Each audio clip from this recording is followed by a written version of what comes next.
What is up, conscious monkeys? Welcome back to another episode of Traveling to Consciousness.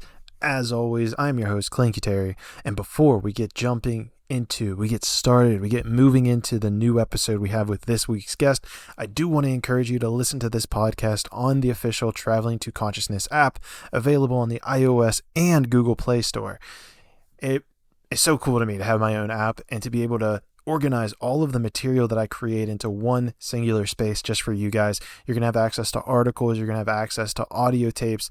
You're going to have access to extra stuff that people don't have just on the normal Spotify or Apple. Now, here's the extra thing, is that you have an option to sign up and support me through a $3 a month membership, which gets you some small access, but really the main benefit is supporting the show. And I love the idea of transparency. So I want to let you know that every dollar I make through this platform is going to be reinvested back into the podcast, whether it's getting better equipment, whether it's just funding the overhead that I have right now. I just want to make that clear to you that all money made through that sponsorship will go straight back into the podcast, as is most money that I'm creating right now. Anyhow, with that being said, you also have options to sign up for a 5th Density Conscious Monkey membership, which gets you the podcast completely 100% ad-free, as well as gets you the YouTube videos. Well, they're technically on YouTube, but they're not showing on YouTube. So you basically get these videos that are not available anywhere else in the entire universe. So you get access to the video, you get access to the podcast ad-free, and there's a couple other things coming down the road, but that's another higher tier option. So I want to leave that out there for you. So hopefully I see you there, and hopefully you're listening to this podcast on the official Traveling to Consciousness platform. And if not, no worries. I still love you. So let's get into the episode with this week's guest.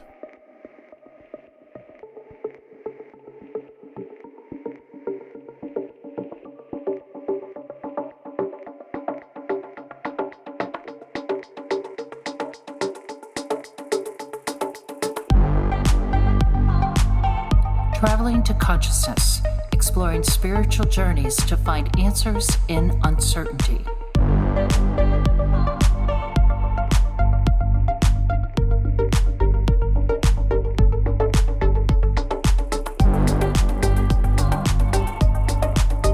And so, now we're live. So Tom Paladino, thanks for being here, man. I'm excited to talk to you and see what we can uncover.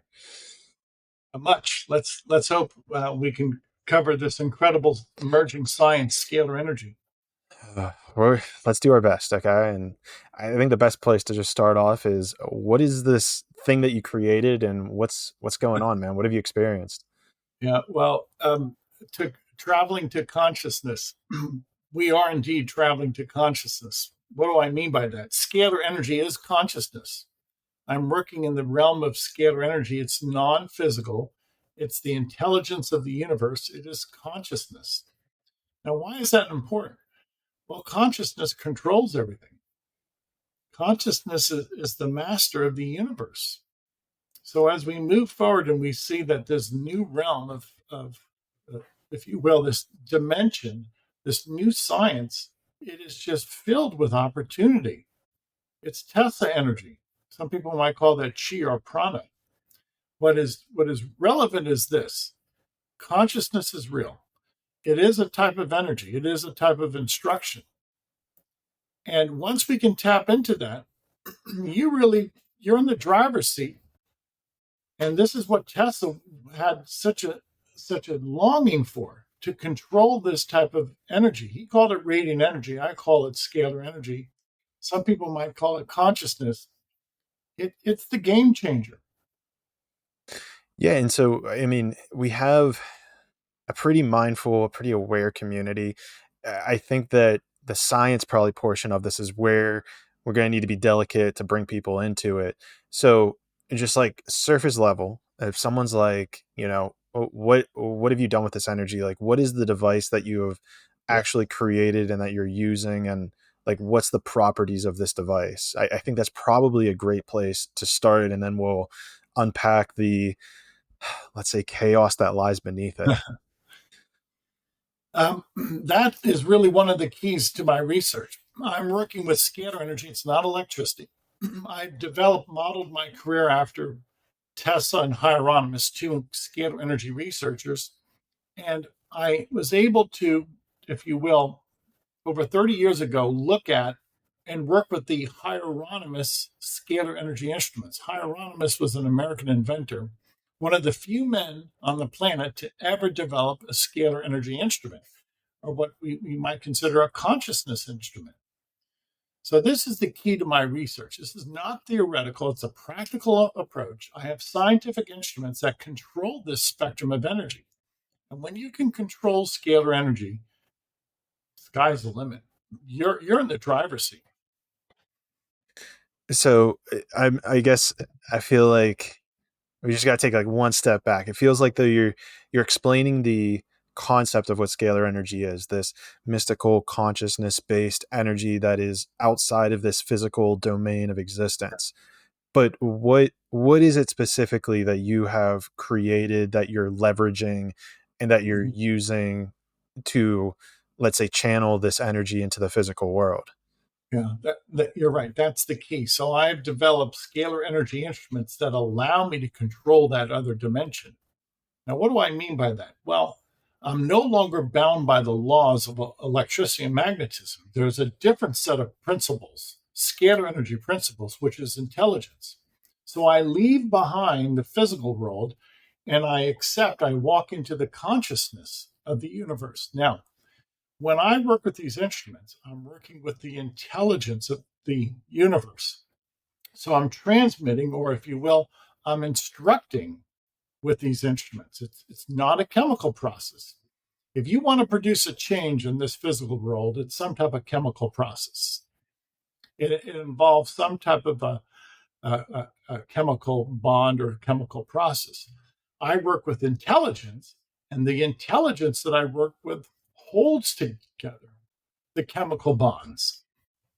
So I avoid the physical world, I avoid the chemical bonds, and I work with the, if you will, consciousness of the universe, the intelligence of the universe. And in so doing, I can instruct matter. I can instruct the 7 chakras. I can instruct the emotions. So there is a higher order. And that higher order is not the electromagnetic spectrum, it's the scalar energy spectrum.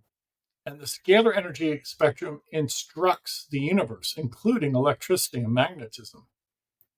So I want to make this very clear to your audience. The initial energy of the universe is scalar energy.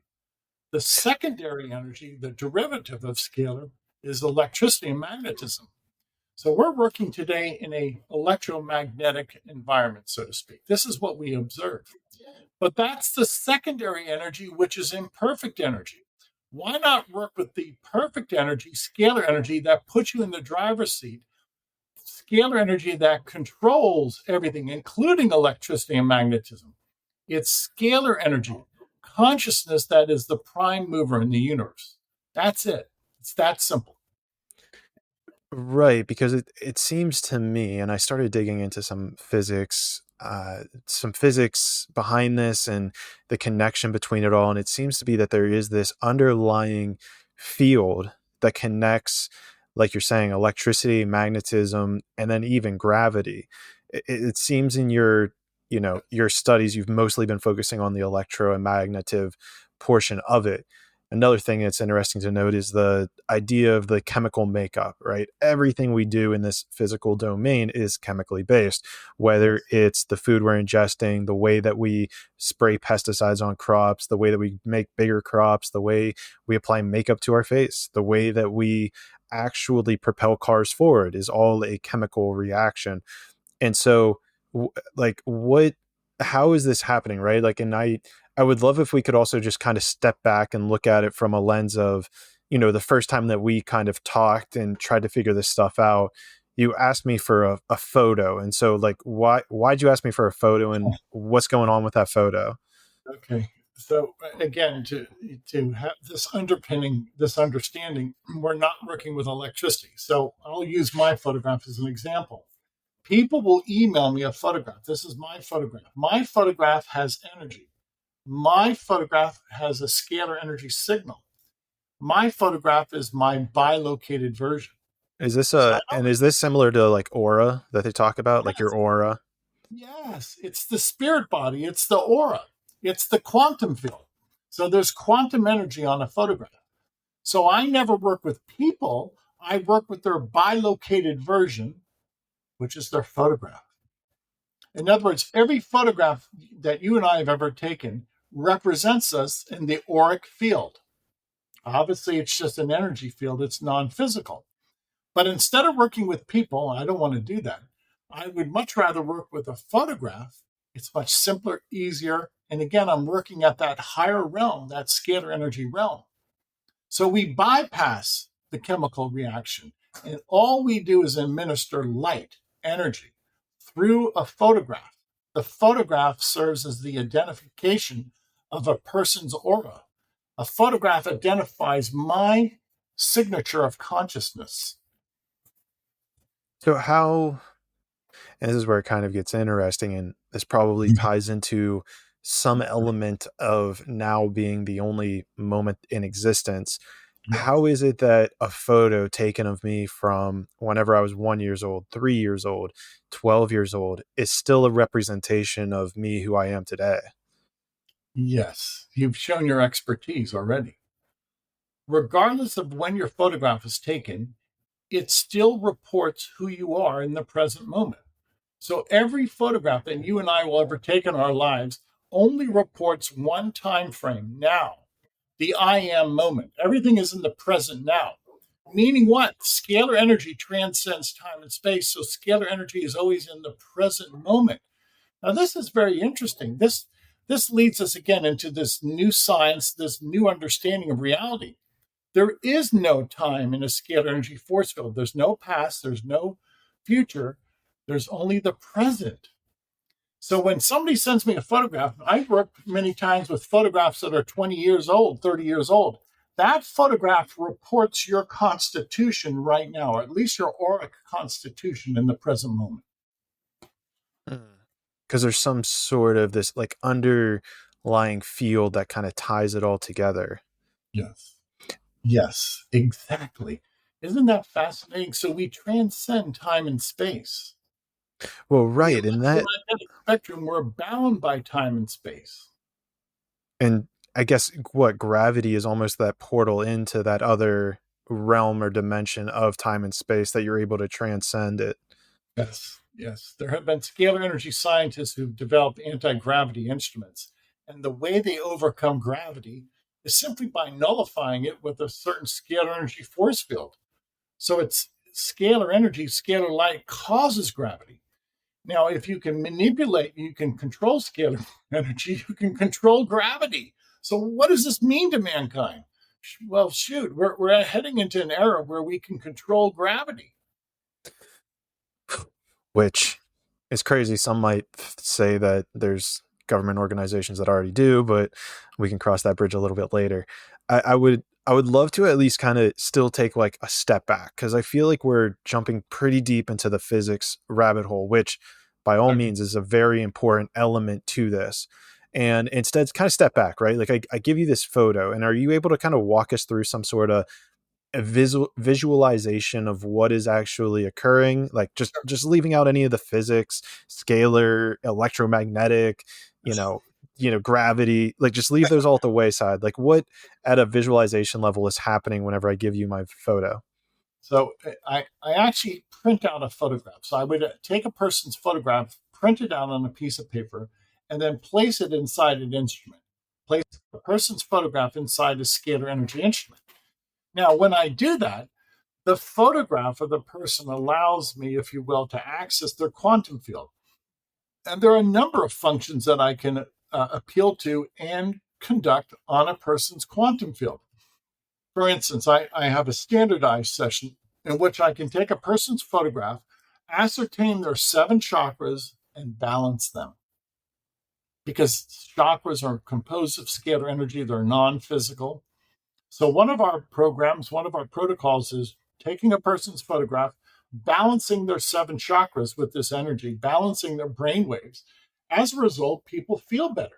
They have this sense of an emotional uplift. Many people say that they no longer are depressed, or that their sleeping habits have improved. They can achieve a meaningful night of sleep without interruption.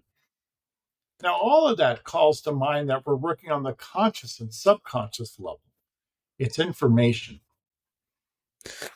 Yeah, it's something that's very fascinating, right? Is that it is this information field. And, for how do I want to articulate it? The idea that I've always kind of been presented with is the Akashic records. I'm not sure how Yes. much. Yeah, Yes, is that the same field that we're pulling energy from? precisely. So some people have a notion, theorized that there is an Akashic record. That's a recording of all information, all activity in the universe. Yes, I call that the mind of God. Some people might call that consciousness. But in order to have a well-organized universe, you have to have perfect communication, and that communication must be instantaneous and continuous. Now, what type of communication can you have in the universe to maintain order? It has to be instantaneous, perfect communication, which is consciousness. This episode of Traveling to Consciousness is brought to you by Conscious Technologies LLC. Talk about an aligned company name. This company creating technology that will revolutionize the way that humanity is able to resonate or vibrate with the electromagnetic frequency of your phone, of your Wi-Fi router, of the light bulbs in your house, of really anything. What they do is they have created these amazing minerals, amazing units that you can either place on the back of your phone, you can wear it as a necklace, or they even have like little in-house generators, if you will, that can unify the entire field of an entire house. I've experienced these things in person, and I unequivocally can tell you that it does something, and it helps you feel more present, more calm, and more connected to the spiritual dimension, if you will. And I highly recommend that you also check out episode number 034, where I actually talked to one of the co-founders, and it blew my mind away. One of my favorite episodes, where we actually get into how he creates it, why it's created. And, if this wasn't enough of a sell for you, go check out that episode, because I know that it will sell you after that. Conscious Technologies LLC, harmonizing the planet one person at a time. This episode of Traveling to Consciousness is brought to you by Mushy Love. Mushy Love is a latte type blendable mushroom caffeine free elixir that honestly tastes like a liquid cinnamon roll. And I know that you're going to find that on their website, but it's honestly true. It's stacked with more than twice the amount of mushrooms as any other mushroom latte. And I know that there's one in particular that we all think about, which kind of starts with the word mud, but this one blows that one out of the water. I highly recommend, if you even try that one, to just give this one a shot. And I promise you that you will not be sorry, because it's so good. It's honestly so good. And I want to get to a place where I can actually they send me these all the time for free. So please go and buy it, because if you buy more, then they'll start sending me more. And it's just honestly a win-win, because it tastes amazing, like even in water. So even if you're cutting, even if you don't want to like put milk in or coffee with it, you can just do it plain in water, and it's so freaking good. Guys, go click the sponsors link below, scroll down to Mushy Love, buy your pack today. Remember promo code Clayton, I can't even talk right now. Promo code Clayton at checkout for 10% off your purchase. Mushy Love. Mushrooms shouldn't have to taste like mud. Give yourself some Mushy Love. Which is scalar energy. It's interesting, right? Because where my mind's kind of going with this is in a visualization route. I'm sure in the actual fabric of the way the universe works, it probably doesn't look like what I'm about to explain, but as humans, we need some sort of visual tool. So if it's a conscious energy, the information field, which I believe they're starting to actually prove exists within every organism and item, as there's an information field.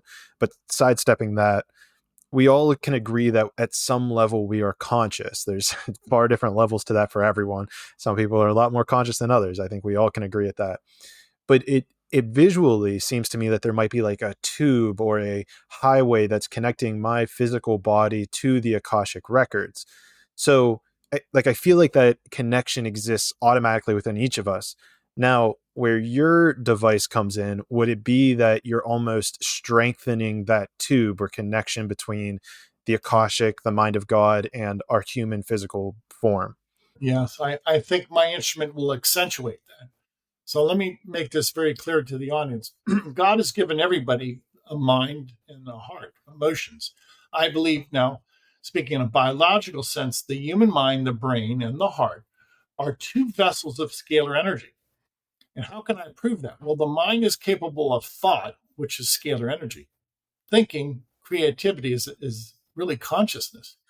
And the heart, emotions, feelings, well, that likewise are scalar energy emanations or scalar energy waveforms. So this should not be esoteric anymore. Everybody is a scalar energy being. Everybody has a mind and a heart. Everybody controls scalar energy. And I want the audience really to dive deep into this. Why do we think? How do we have creativity? How can we perform some type of mathematical computation? How do we study language? All of this is information intelligence. It's scalar intelligence. Without scalar intelligence, we could not think. Without scalar intelligence, we would not have a heartbeat. We would not have emotions. We would not be human. We would be robots. So really what distinguishes people and animals is that they're sensate. Why are they sensate? How is it that they receive this information? How is it possible that we can think? It's much more than a biochemical. The biochemical processes in our brain are the end result.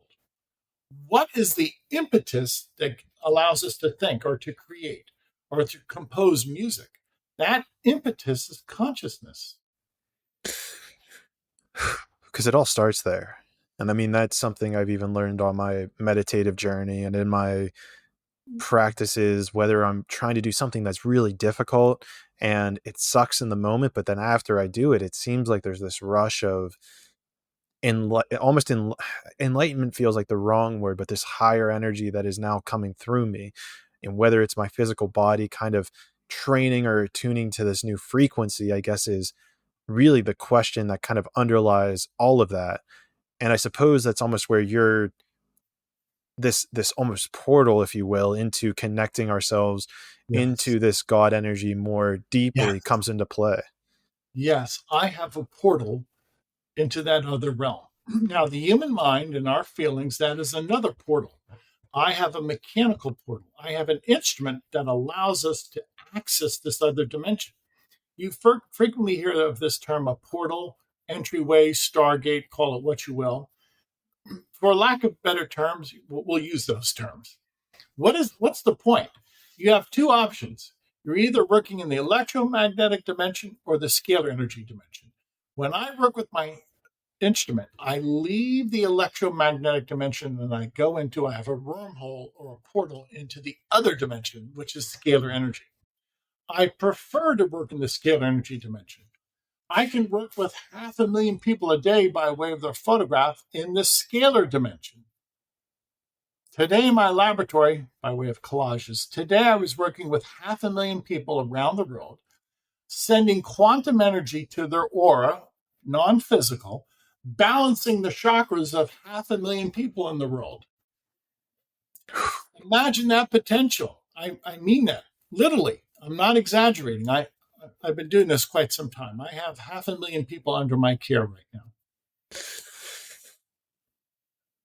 That might make you the most, well, I don't know how you would articulate that. You probably have the most patience. Yeah. I don't think anyone would have that amount of patience on the entire world. You might have the most patience. You're right. I'm not being condescending. You're absolutely right. You understand what God has given me. What a responsibility this is.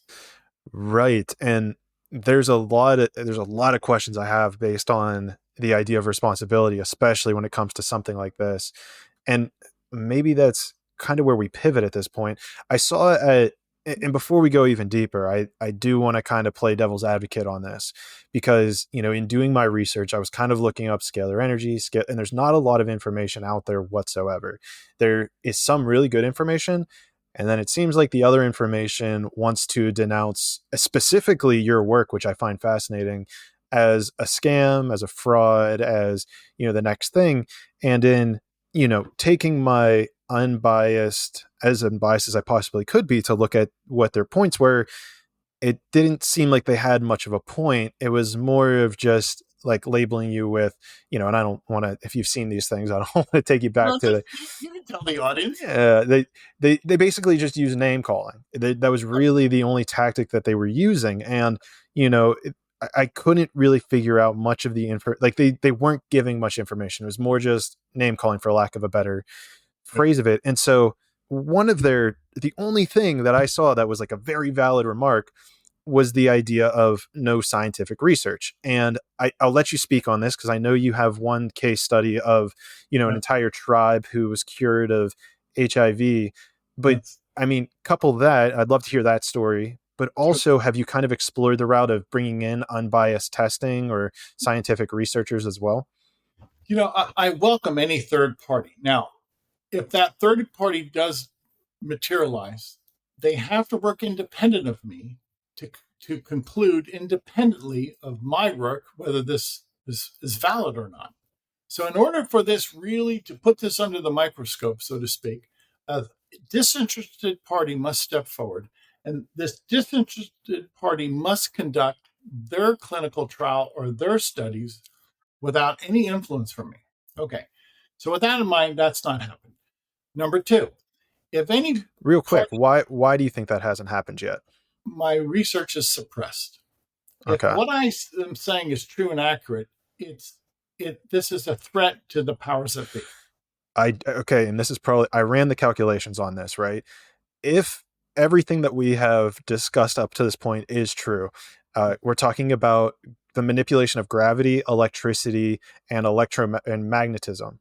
And so if you look at all the industries that touches, right, it's transportation, it's healthcare and beauty, it's medical, it's, communication, it totals like a whopping 100 to 150 trillion dollar industries that this would overthrow. Yes, exactly. Thank you. Bravo. And I concur with you. Scalar energy in many ways does away with, negates the necessity of taking certain types of drugs. Scalar energy will be used for anti-gravity. Scalar energy will replace our cell phone with a much superior system. Scalar energy will be used as a telecommunication system. It will be used to educate ourselves, where we'll eventually be able to use this energy to download information into our mind. So it'll change education, health, transportation, as you said. It's in the beginning of this nascent state. And I concur, this is a multi-trillion-dollar industry. Scalar energy someday will supersede the computer industry. Well, and that's what's interesting too, is, what's coming to mind, no pun intended, is Elon Musk is working on kind of like Neuralink, which is to plug our mind into computers.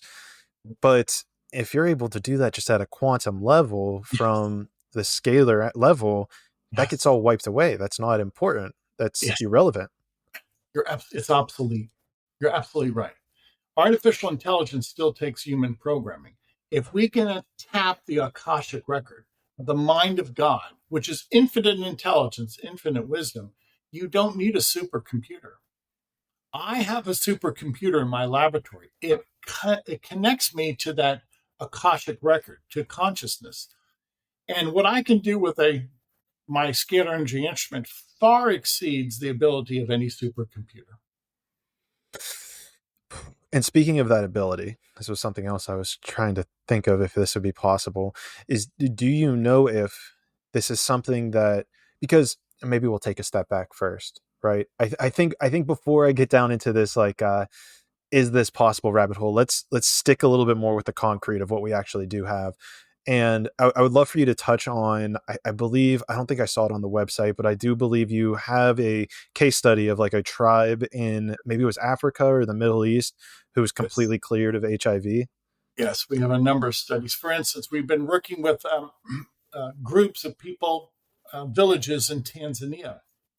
And these people come forward and we're working with non-government organizations, and we work with them by way of their photograph, usually a collage from Tanzania, HIV clinics. And after we work with them, the people report this is very important, the people report that they feel better. The people report that their appetite improves, that they can go about, they're no longer sluggish, that they have a sense of vibrancy, if you will.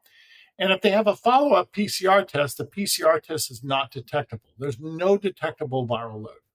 Now, this has happened thousands of times with us.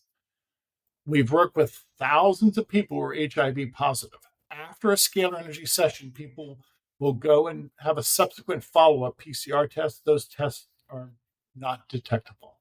So I allow your audience to muse and to cogitate on that and to say to themselves, well, is this of merit? Is this true and accurate?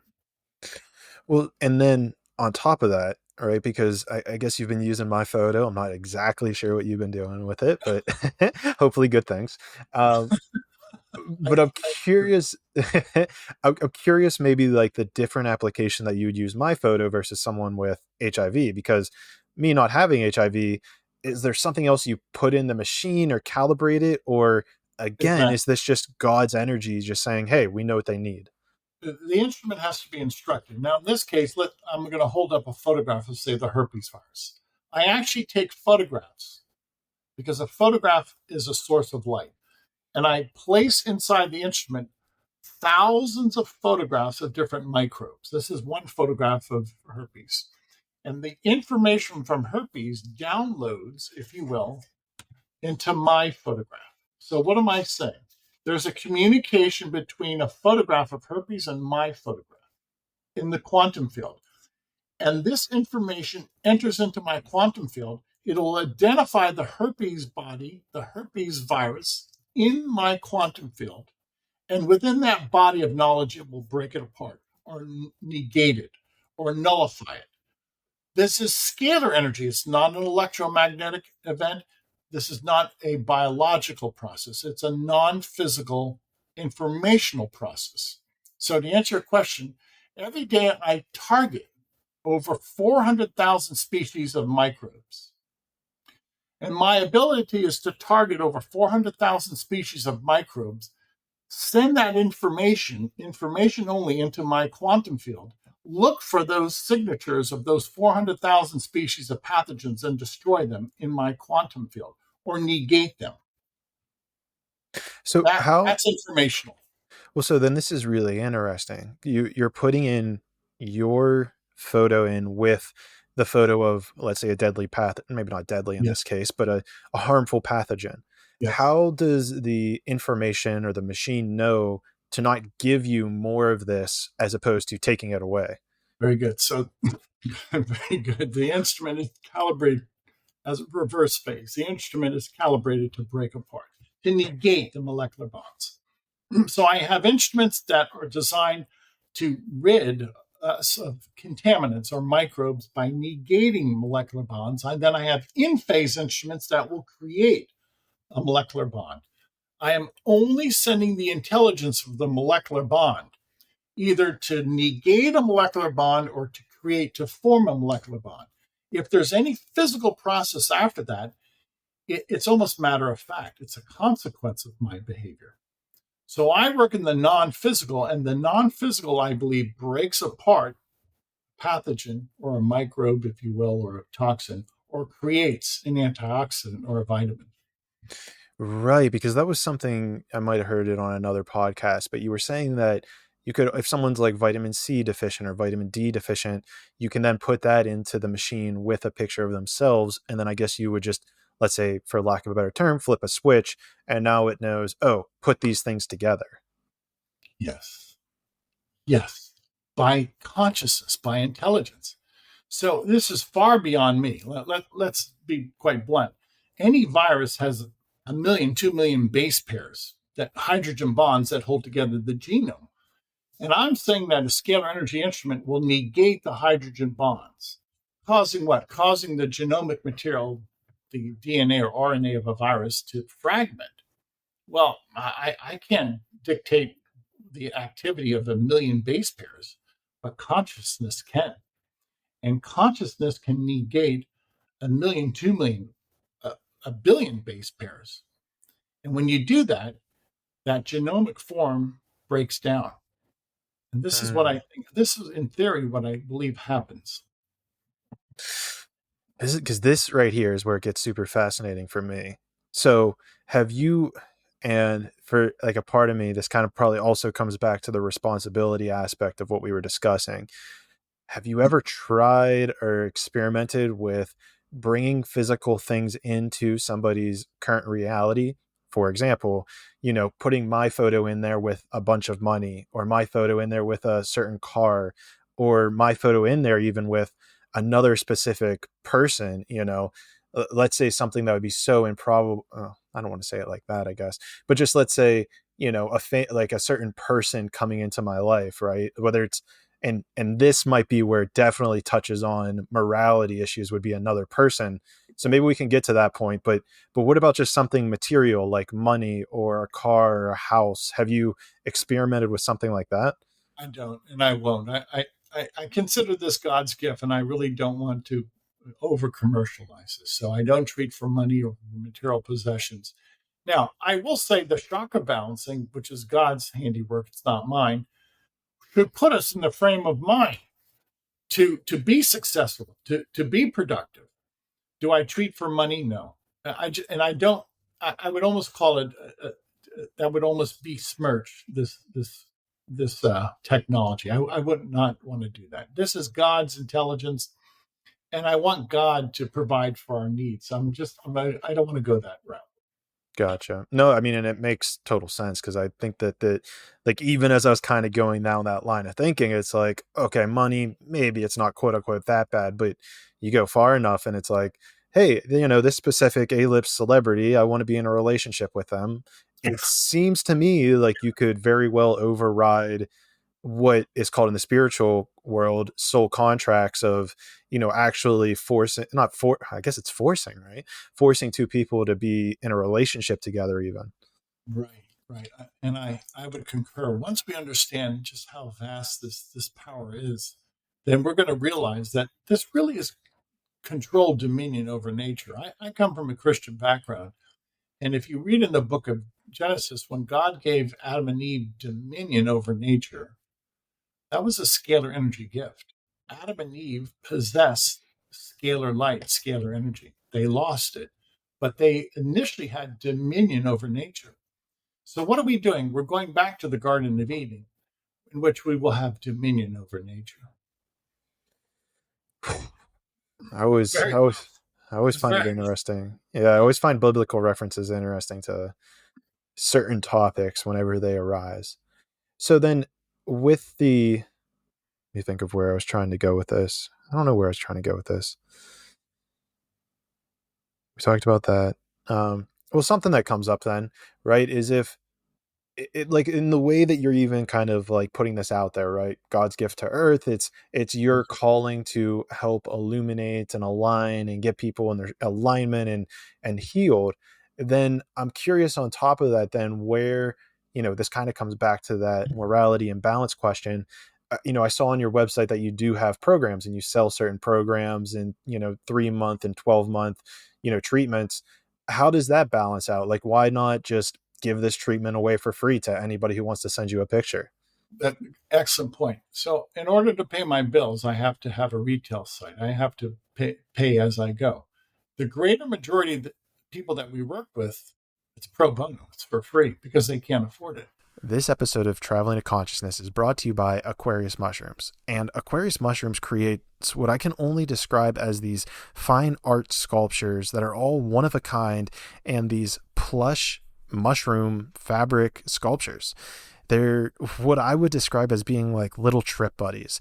They're perfect for anyone who has a room that is dedicated to spiritual adventures, or anyone who is looking for a fine piece of art that is one of a kind. I think I said that, but one of a kind to enhance their psychedelic experience. I'm sober and I look at mine all the time, and it just oozes out this creative and spiritual energy that it's hard for me to stop looking at sometimes. And so if you are on even maybe just smoking some weed, like I can only see how this thing would open up a portal to a new world. So I highly recommend that you click the sponsors link below, scroll down where you see Aquarius mushrooms, click their website, and see if any of them speak to you. Because if it does, I can only imagine how it's going to speak to you in the real world. Aquarius mushrooms, mushrooms for the new age of enlightenment. This episode of Traveling to Consciousness is brought to you by Superpass. Now, what the hell is Superpass, you might be asking? Well, I use Superpass to host my website, host all of my amazing content. I use them for my app, the amazing app that I know you're listening to this on, that I don't even need to tell you about, that's available on the Amazon, and it's not available on Amazon. It's available on the iOS and Google Play Store. That app, the one that you're listening to this podcast on, the Traveling to Consciousness app, they're absolutely amazing. So honestly, if you're a content creator and need to organize and put things in one place, I highly recommend Superpass. They have an amazing community. They have an amazing support team who I've always been in contact with, reaching out with, and they're always increasing that product. So I highly recommend it. At checkout, I highly also recommend that you use promo code Clayton 2022 because you'll receive 10% off your first 12 months of a yearly or monthly package, which is up to like a $300 value, which is crazy. So please go do that. Check that out. Click the link below, go down to sponsors, click on the Superpass affiliate link, and sign up today. Superpass, everything you need to build a content business. What I envision, once I introduce this to the world and the world gets it, I just want to work on donations. My goal, one of my goals is bluntly to treat 1 billion people a year. Okay. Now, I realize a lot of people don't have money. You know, we're still very fortunate in North America. We have jobs, we have money, we have careers. So many people around the world cannot afford sessions. So, for instance, the people in Tanzania, I've worked with millions of people in Africa. It's all pro bono. I love that. I love that. And then, I mean, here's the interesting thing that I'm actually even kind of putting together as we were even just talking about like the A-list celebrities and, you know, this interesting dynamic of aligning people. Does this kind of play into the shadow aspect of what seems to be, and I don't want to get into like a conspiracy rabbit hole here but I do believe that there are some elements to it. You know, whenever Tesla passed away, all of his documents were kind of taken. You know, this is something that entered the human consciousness almost 150 years ago in the late 1800s, early 1900s. So do you believe that there are elements or people who have this technology hidden away somewhere and they're using it, you know, like I don't want to call it like a shadow, you know, some sort of, let's say, shadow energetic, because I want to stay away from the buzzwords, you know, because I don't want to pin this on a specific group, but let's just say people in the dark that are using this to manipulate the masses to become or stay in control or power. Yes. Yes, to answer your question, yes. Let's revisit Tesla's work. Back in 1899, Tesla developed a tower in Colorado Springs, which was a free energy tower. He demonstrated free energy in 1899.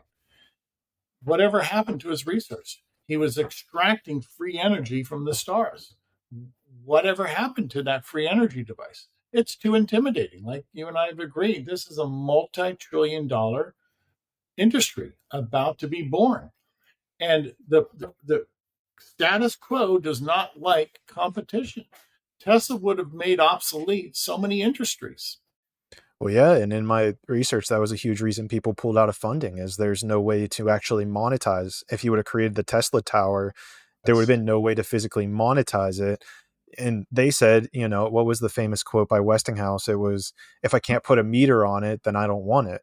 No. And I mean, I get that from a scarcity and a money perspective. So from that perspective, you know, and I think this would even help us out scientifically speaking.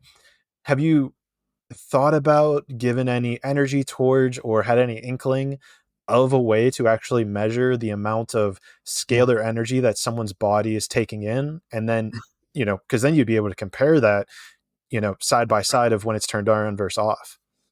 Now, great question. And my terse answer is no. it's impossible to measure this. Now, why? Scalar energy is infinite. Consciousness is infinite. Is there a basic unit for consciousness? No. Is there a basic unit for the Akashic record? No. Everything in this world, whether it's a mile, a kilometer, etc., is a basic unit. It's a finite measurement. So with scalar, everything's infinite. There's no basic unit. So you will not be able to ever to measure this energy. You'll be able to feel it. You'll be able to see the before and after results. But is there ever going to be a way to measure infinite energy? Not that I know. Well, and then to maybe just kind of flush this out there as I'm thinking of it, if it is this baseline, scalar energy is this baseline energy that inhabits electromagnetism, electricity, magnetism, and gravity, would those frequencies not be manipulated or changed around a certain person? Yes. Once it's on or off? So would it be possible to measure the difference in, I guess the electromagnetic waves surrounding a person when this is on versus off? Yes, it would. For instance, anytime I have my cell phone close to my instrument in my laboratory, my cell phone cannot function because my cell phone only recognizes an electromagnetic signal. If I place my cell phone close to the instrument, it simply will stop functioning. Meaning what? Scalar energy overrides that. There's a man by the name of Grubenikov who created an anti-gravity platform, and he wanted to photograph himself while he was on this anti-gravity platform. His camera wouldn't work because his camera did not recognize scalar energy instructions. So we've seen that in the vicinity of a strong scalar energy force field, it negates electricity and magnetism. My cell phone is negated close to my scalar energy instrument, meaning what?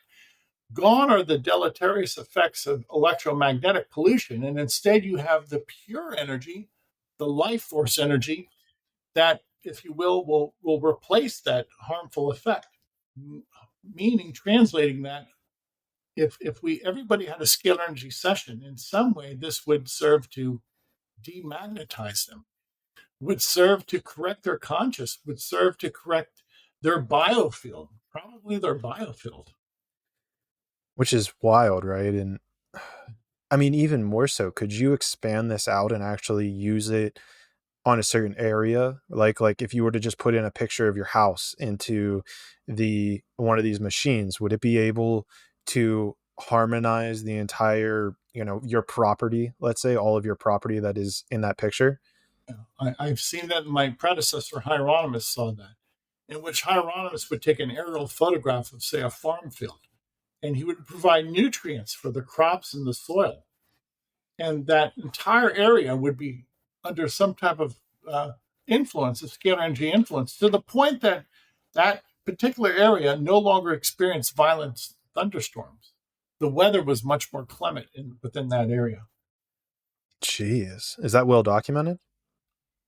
It was documented as far as his research, but it's never been peer reviewed because nobody has a scalar energy instrument. The only way you can prove or disprove my work or the work of Hieronymus is if you have the same ability. Well, who has our instruments? Nobody. I inherited my instruments from Hieronymus in many ways. And really quickly, this is why some people who question my results, well, you can question all you want, but until you have a scalar energy instrument, you're not versed, you're ignorant how this energy is working, so you really cannot comment.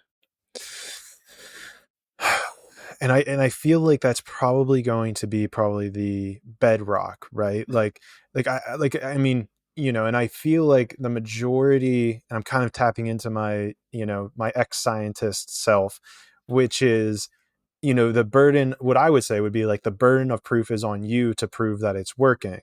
Correct. But then we kind of hit a stalemate here where it seems in your mind, it's like, you don't really care to prove to anyone, that it works. So, you don't have this like drive to prove anything about it. Exactly. Precisely. Thank you. I've seen this. Hieronymus saw this, my predecessor. I've witnessed this energy for 30 years. After receiving thousands of testimonies on our website from people around the world, I know what this instrument is capable of. Do I want to go the regular route of approval through government oversight and legal oversight? No. Well, I think you got to be careful there. I think you got to be Well, real careful. big business can't even define scalar energy. W- It misses the point. It's like, okay, if you want to define what I'm doing, define the term. Do you have any experience with this? No, they don't. Well, so where my mind goes, and this was something I actually had written down, is speaking of suppressed technology, we've seen time and time and again when people who create engines that can run on water for some reason end up dying, whether it's in a freak accident or suicide or any of these things. So this brings up two questions for you. Number one, have you ever gone the patent pending route, or I guess the patent route, or thought about it, or have you got any mystical downloads, I guess, in those regards?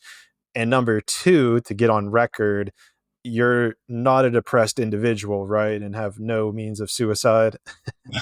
No. I don't seek a patent. It's not necessary. Dr. Hieronymus had a patent. The patent has expired. The instrument works. Would I trust this with a government office? No. Many governments are corrupt. Am I happy? Yes. God protects me. The precious blood of Jesus protects me. Nobody can harm me. I just move forward. Nobody intimidates me.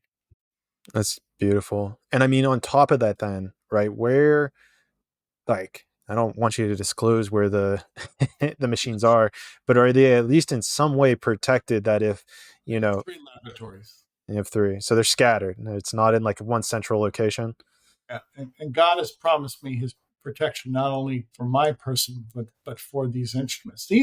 This healing ministry, it's God's doing. It's not my doing.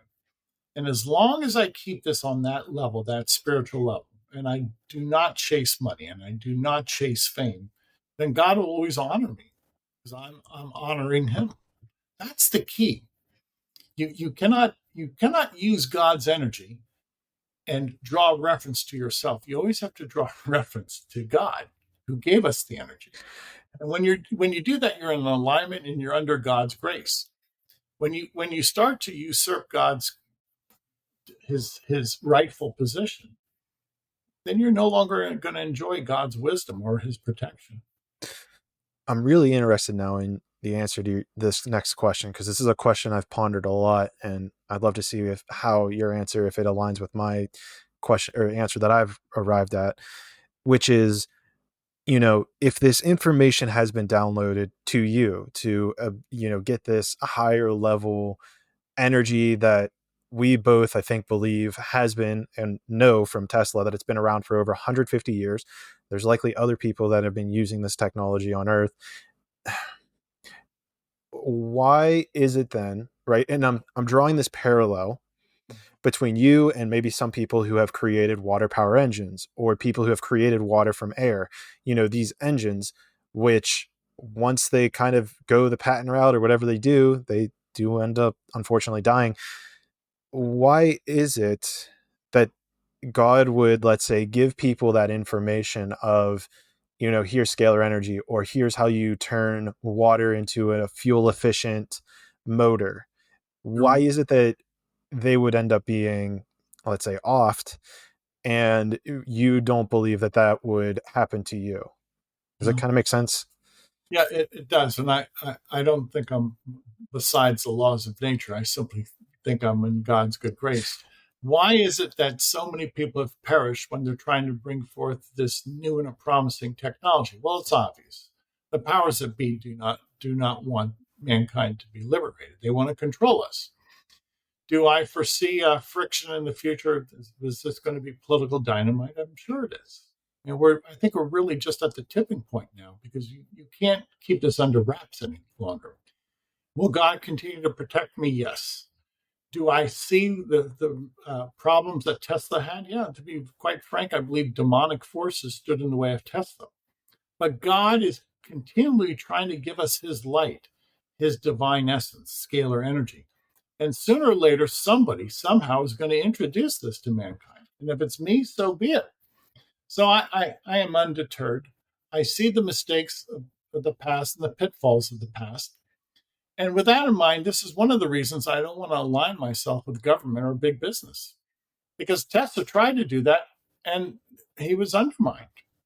The long story short, Tesla should never have trusted government, big business, the media, because they undermined his work.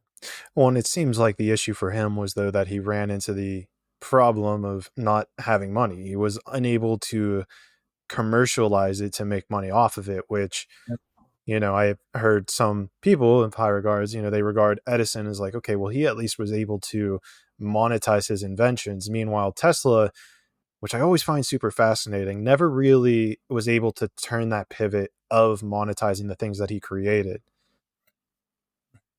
You're absolutely right. And I think Tesla was more of the humanitarian. He really wasn't interested in money. What Tesla lacked was really a good business manager and a promotion team. But people didn't understand what he was doing. They still don't. Yeah. So, that put him at a disadvantage. Whereas Edison had more of a business structure, I believe. Tesla wasn't interested in that. This episode of Traveling to Consciousness is brought to you by Revive CBD. Now, I know what you're thinking. Another CBD product? And typically, I would completely agree with you. I've gone through all my trials and tribulations with CBD products, but this CBD cream is unlike anything else. Honestly, I don't know what it is, but there's something in the technology of it that it helps absorb into your skin and actually get to the place that aches and soothes your muscles almost instantaneously. It's close to instant. It's probably about a 5 to 10 minute activation that I've noticed, but sometimes it goes a little bit quicker. And so I know it can be difficult for find the right one. And this was my personal favorite that I had found after long enough. I don't want to go back to that dark time, but I found it. It works amazing. And the creator of it is an incredible guy. So I highly recommend you click the sponsors link below, click on the Revive CBD tab, and get yours today. Revive CBD. Feel better, live better, all premium, all natural CBD products. It's interesting because now it's making me think about, let's say, the way that I have viewed money in my upbringing, right? Like in my mind, my podcast, like the core of me, the absolute core of me just wants to show people a new way of thinking, bring new ideas to the forefront to help them see the world in a new way. And I think it's very similar to what you bring to this podcast. And where it gets interesting, though, is then the element of, well, you still need money to support yourself. You still need money to operate in this 3-dimensional world. And it feels as though there is some sort of friction between, my old self, because I think I've gotten to a much more healed place, but my old self, and I think people who tend to have more of this humanitarian mindset. So this leads me to a couple questions. I mean, the first one being, do you have any foresight into why that might be? But even more so, and maybe this is actually a better question for my line of thinking, could you put in your machine money, but with a way that it heals the collective consciousness or view of the energy of money? I would say that the chakra balancing is doing that automatically. In other words, you don't need to actually insert a $20 bill in the instrument, because the $20 bill is just the extension of greed. Why not just work on the mindset, the consciousness, the 7 chakras, the brain waves, and balance that and put things into proper perspective? Money is simply a tool. And if we can instill that in people, including government that prints our money, then we have a much better economy. By the way, one of the reasons why we have so many economic difficulties, is because we don't control our money supply.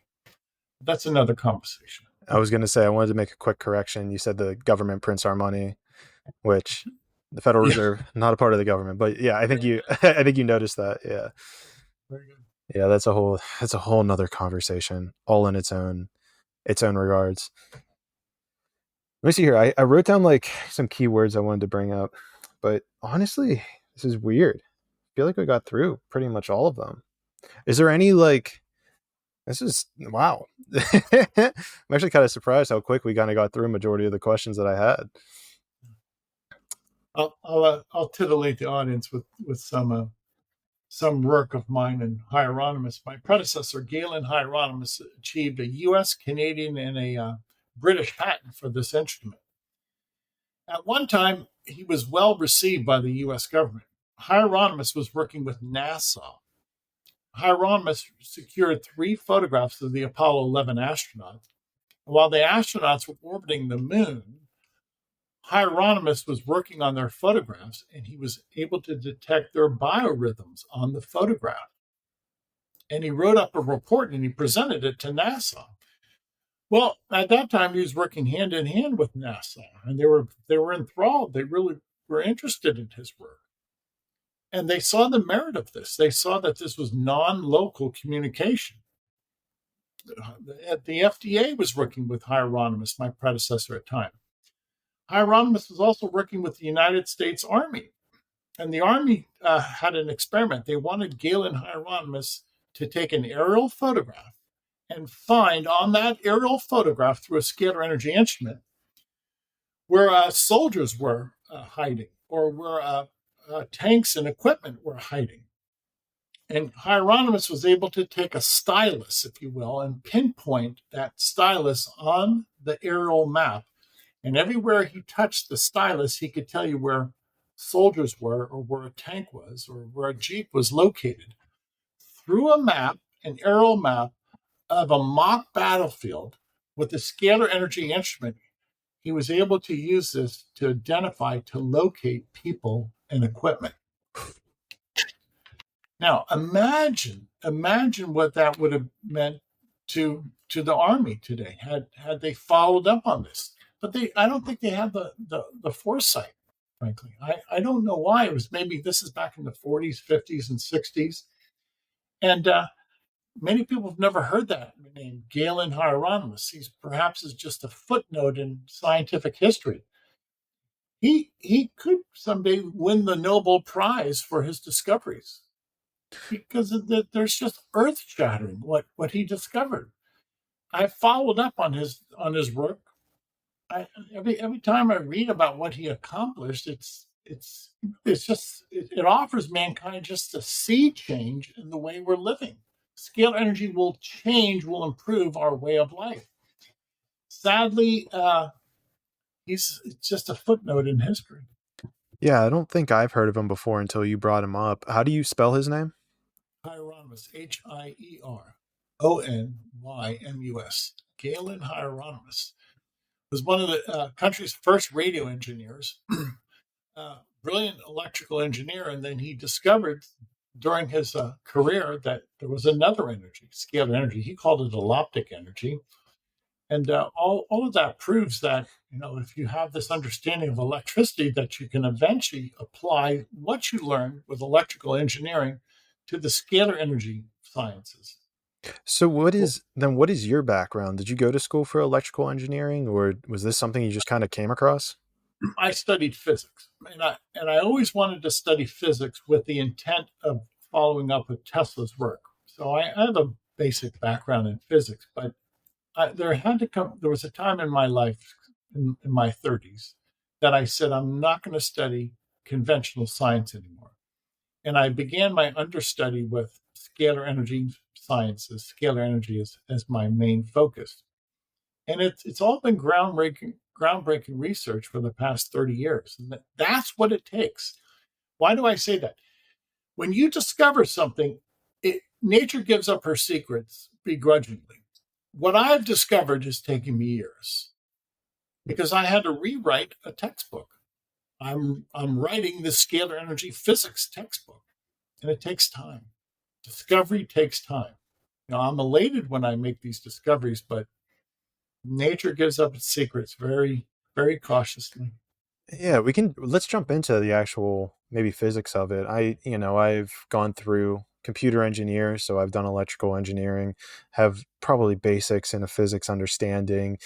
And I remember seeing a video that I was watching, and they were talking about, I believe, gauge transformation, where there's actually a piece of the equation and I think it was like Lorenzo theorem, and then there was another theorem associated with it, where they essentially took a piece of it and just kind of threw it out. They were like, all right, we're just going to take this math and just equate it to zero or equate it back to itself so that we can get it to cancel out so that we get the information that we want. Is that something that you've experienced in your research here? No, and I'll tell you why.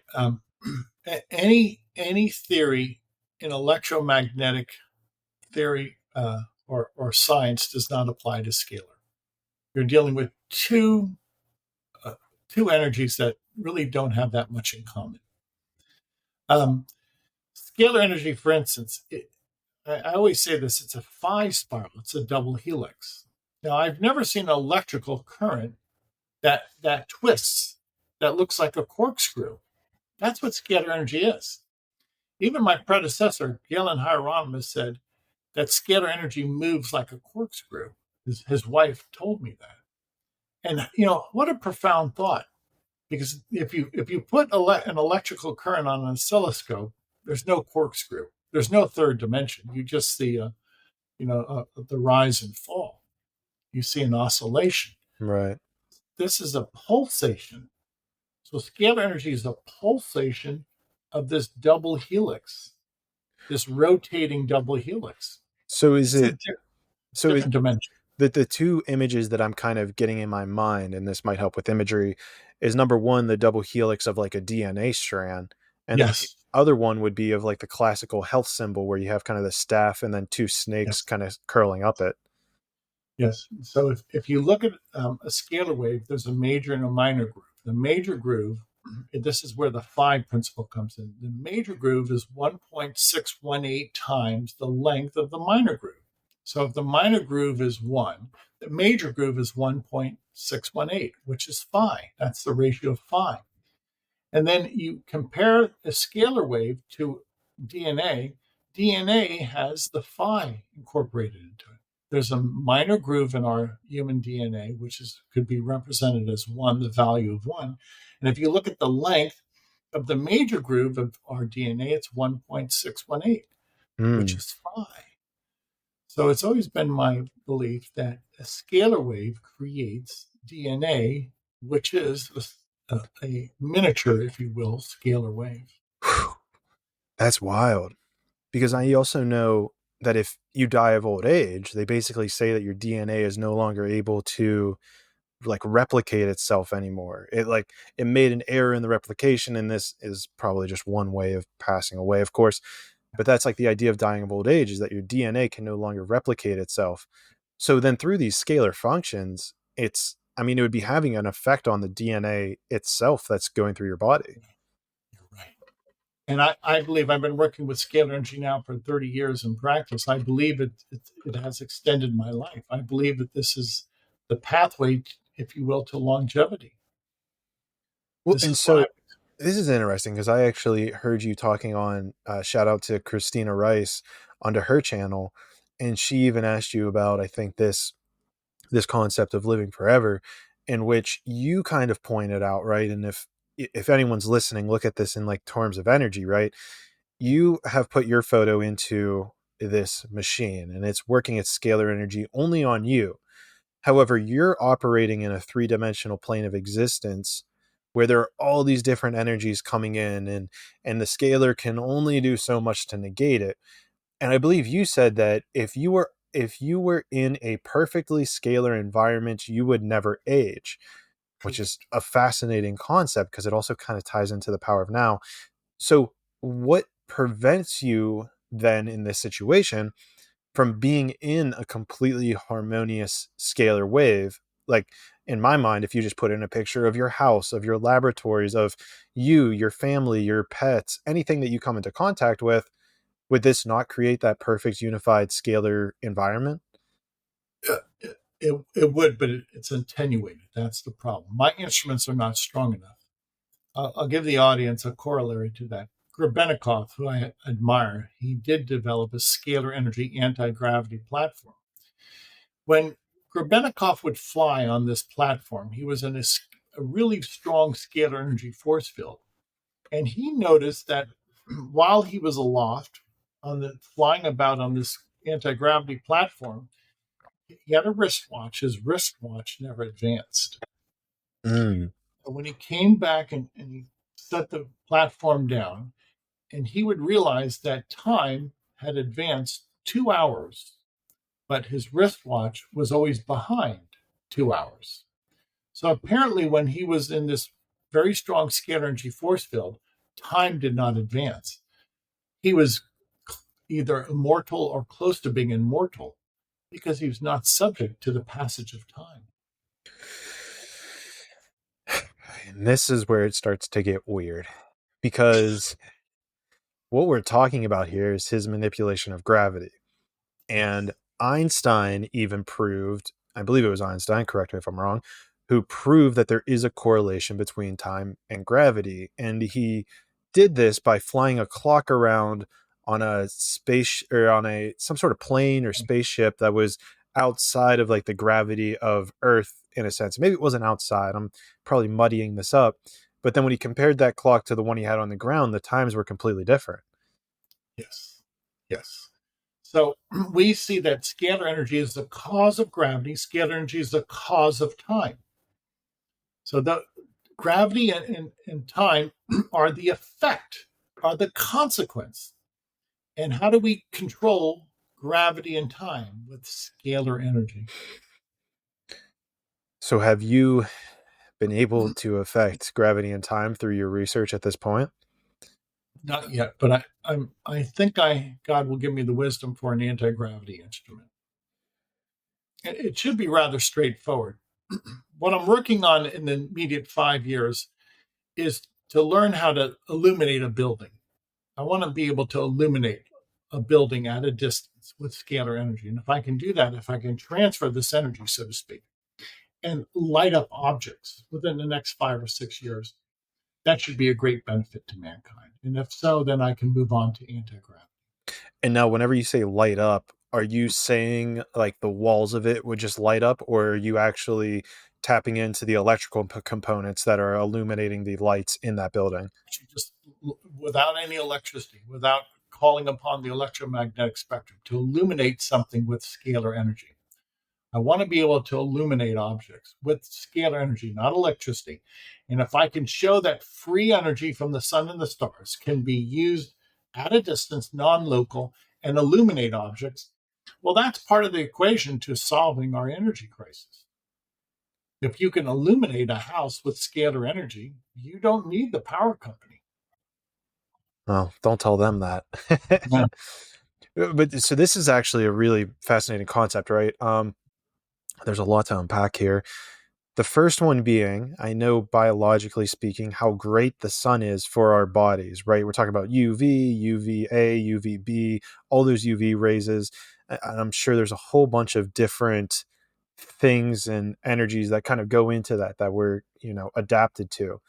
So whenever you're saying illuminate, is there a way that you're kind of pulling the sun into the, let's say, walls of the room around you that is creating this essence of vibrance?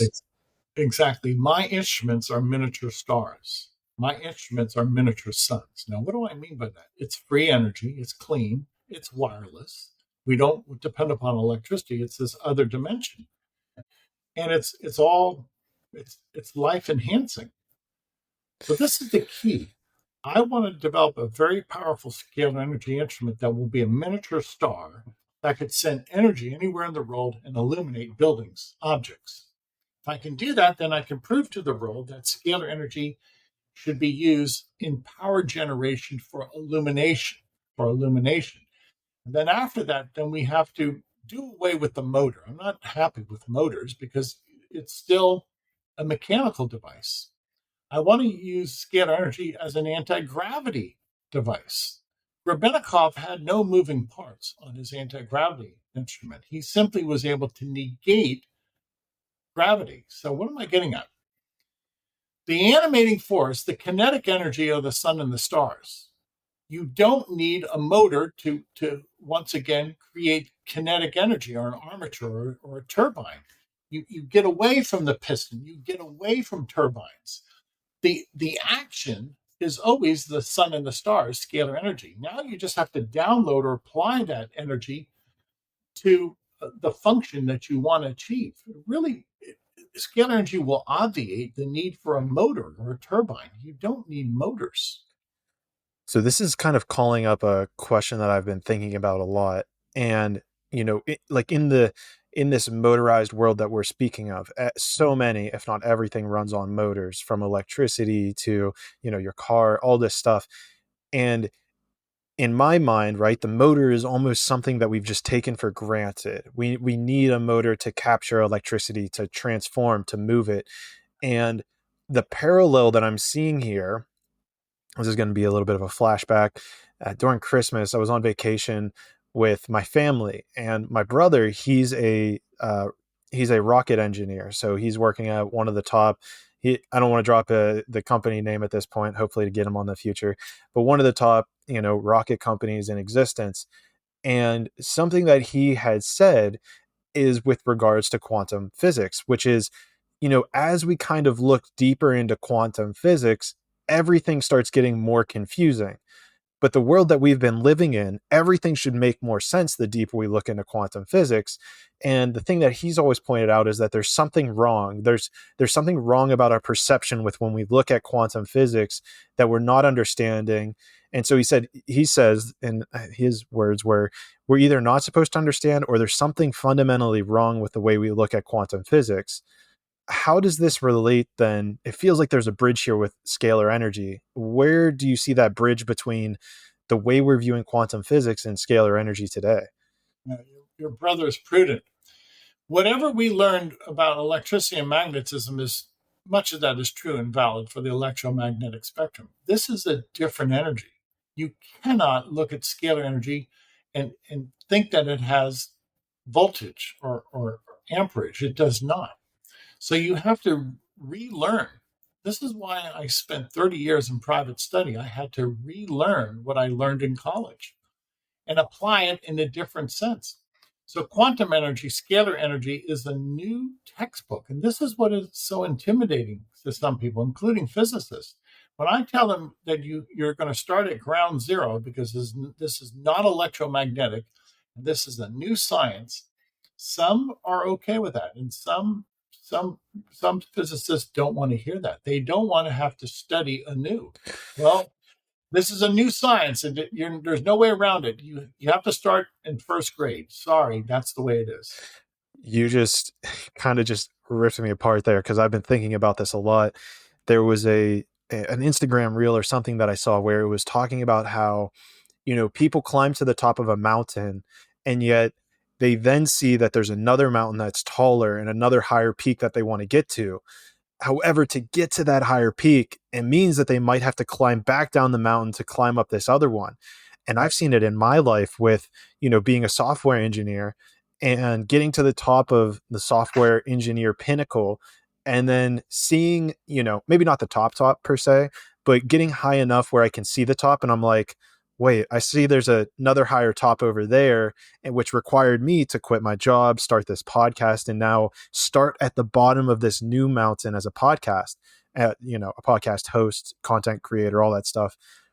And so that fear, I feel like that is the exact same fear that I came face to face with of, well, yeah, you had this great run of this old physics had a great run, but if you want to transcend and get to this higher place of being, of enlightenment for mankind, of new source of energy and material, we got to start at the bottom of this new mountain to get to a higher top. You're absolutely right. And this is what Tesla understood. And this is the one glaring drawback that Einstein, he never could surmount. Einstein never considered another energy. Apparently he called scalar energy spooky action. Well, there's nothing spooky about it if you understand it. You see, you can't fit, if scalar energy is an apple and electricity is an orange, there's two distinct species. And this is what we have to do with scalar energy. You cannot compare it to electricity. You cannot use your understanding of electromagnetic theory and apply it to scalar. It doesn't apply. So then to kind of weave this back into the question that I had regarding that, that dialogue I had with my brother, where where did we kind of, I hate to say go the wrong way, but we went down the path. What is the kernel of the path we went down that led us to quantum physics as being our deepest fundamental of truth, as opposed to have where did we go left when we should have gone right to get down to scalar physics being this higher peak or this higher mountain? We should have listened to Tesla. He's the most advanced scalar energy quantum researcher that I know. Why? He had scalar energy instruments. So at the end of the day, you have to back up your theories in practice. I have theories. Can I back them up? Yes. I have practical instruments that control this energy, and I can show a repeated outcome. I can repeat the process. So I'm working under the laws of science. Tesla had scalar energy instruments. This is the key now. Very few researchers have ever perfected a scalar energy instrument. I could rattle off Tesla, Grebennikov, Kozyrev, Hieronymus, a few others, Moray. There's less than 10 researchers that ever develop instruments. So if you want to become an expert in scalar energy, sooner or later you need a scalar energy instrument, and you need to learn from that instrument. So then what, and I'm trying to think of this from a mechanical perspective, because I understand electrical, for electrical energy, right? You need a battery, you need a wire, you need a resistor, there's voltage, there's current, there's an inductor, there's resistance.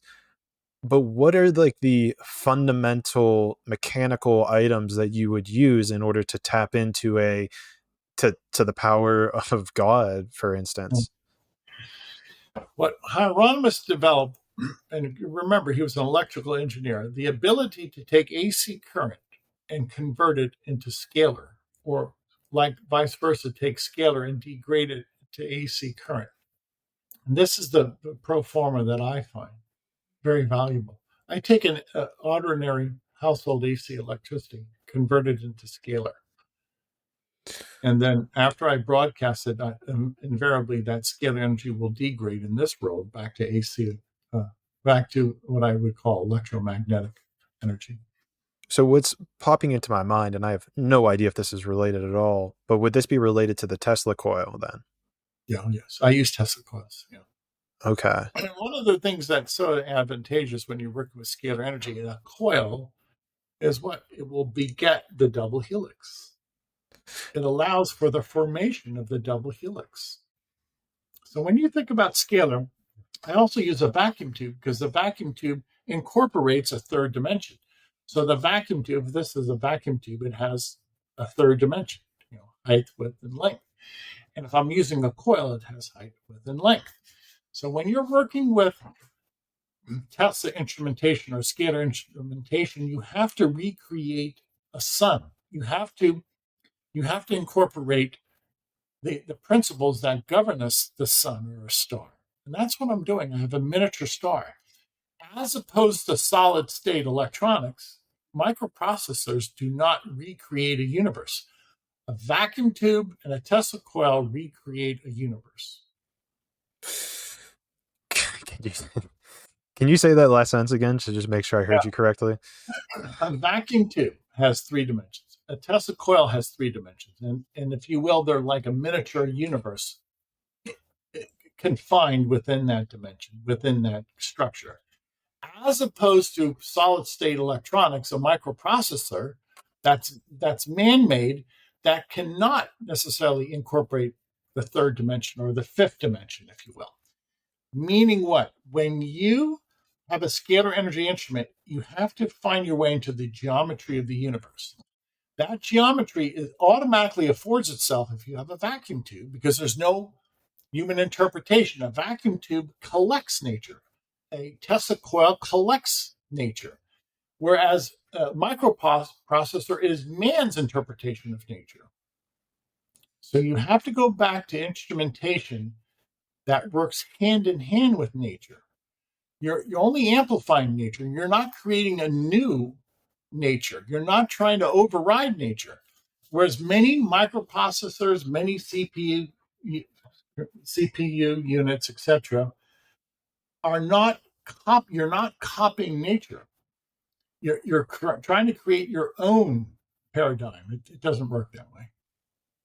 There's limits. Right. Where this is an interesting pop culture reference. I'm not sure. Are you familiar with Rick and Morty at all? The cartoon? No. It's basically it's a grandpa and his grandson, and he's like a mad scientist, and his grandson isn't the most intelligent kid in the world. So they kind of like balance each other out. And he has a flying car. And at one episode, he has the battery. You see that he has a battery that powers this flying car. And this battery, calls it the microverse battery. And it's literally a universe inside of a battery, and all the people of this universe, he like just waited until they like had life form, and then he decided to introduce them to this, what did he call it, like some sort of step stool. So they were like just stepping, kind of like a, one of those like exercise devices where you're kind of just stepping up and down. And he would extract that energy out in order to use it for his car. And so like it had this whole hilarious dynamic involved with it. But is that like, I'm not sure really even where I'm trying to go with this. Like it's kind of also bringing in this dynamic of quote unquote playing God, right? And I guess that's where this is that fine line that you're trying to dance with of, how much of this do I actually, use? Where's the morality in it? So like, and then what really sparked me about this was you talking about you're actually creating a universe inside this vacuum with this Tesla coil. Is it down to that level? Is it down to that level that you're creating stars in this tube that could have inhabitable planets that have people running around in it? Or am I getting a little out there? I'm trying to copy nature. And when you can copy a star, that's what I have, a miniature star, then you have star-like capabilities. So I don't want, there's no way I can ever outdo God by the creation of a star. So I'm trying to copy a star. That's what a scalar energy instrument is. This is what Tesla devised in Colorado Springs. He was able to illuminate light bulbs at a significant distance with scalar energy without wires.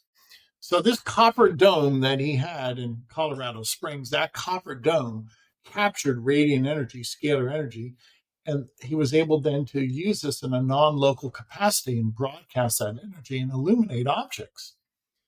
So Tesla had a miniature star. I have a miniature star.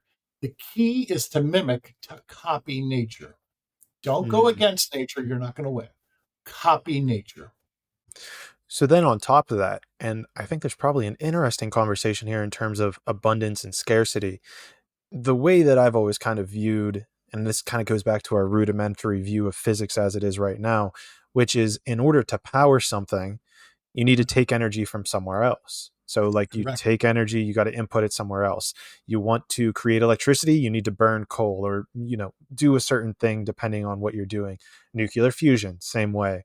So whenever you're quote unquote, what it sounds like to me is taking energy from the divine field that is God, it makes me think that you got to be pulling it from somewhere into this dimension. But is it more that it's just that's infinite energy that we're acting upon? It is infinite energy. I'll give the audience an indication. Apparently in Buffalo, New York, Tesla took out a combustion engine out of a car and he retrofitted it with a scalar energy motor. And all that Tesla needed to do was to extract radiant energy, scalar energy that would power the motor of this car. And the car would operate on sun power, on star power. So he had a car, was not a combustion engine. The engine was replaced by scalar energy. And the motive force was not combustion of fuel, but rather the sun. Now, he demonstrated it, and apparently the car maneuvered quite eloquently. The point being, the motion, if you have an armature that creates motion, or a turbine, or a piston, gone are the armatures, gone are the pistons. The motive force, the kinetic force, is the sun.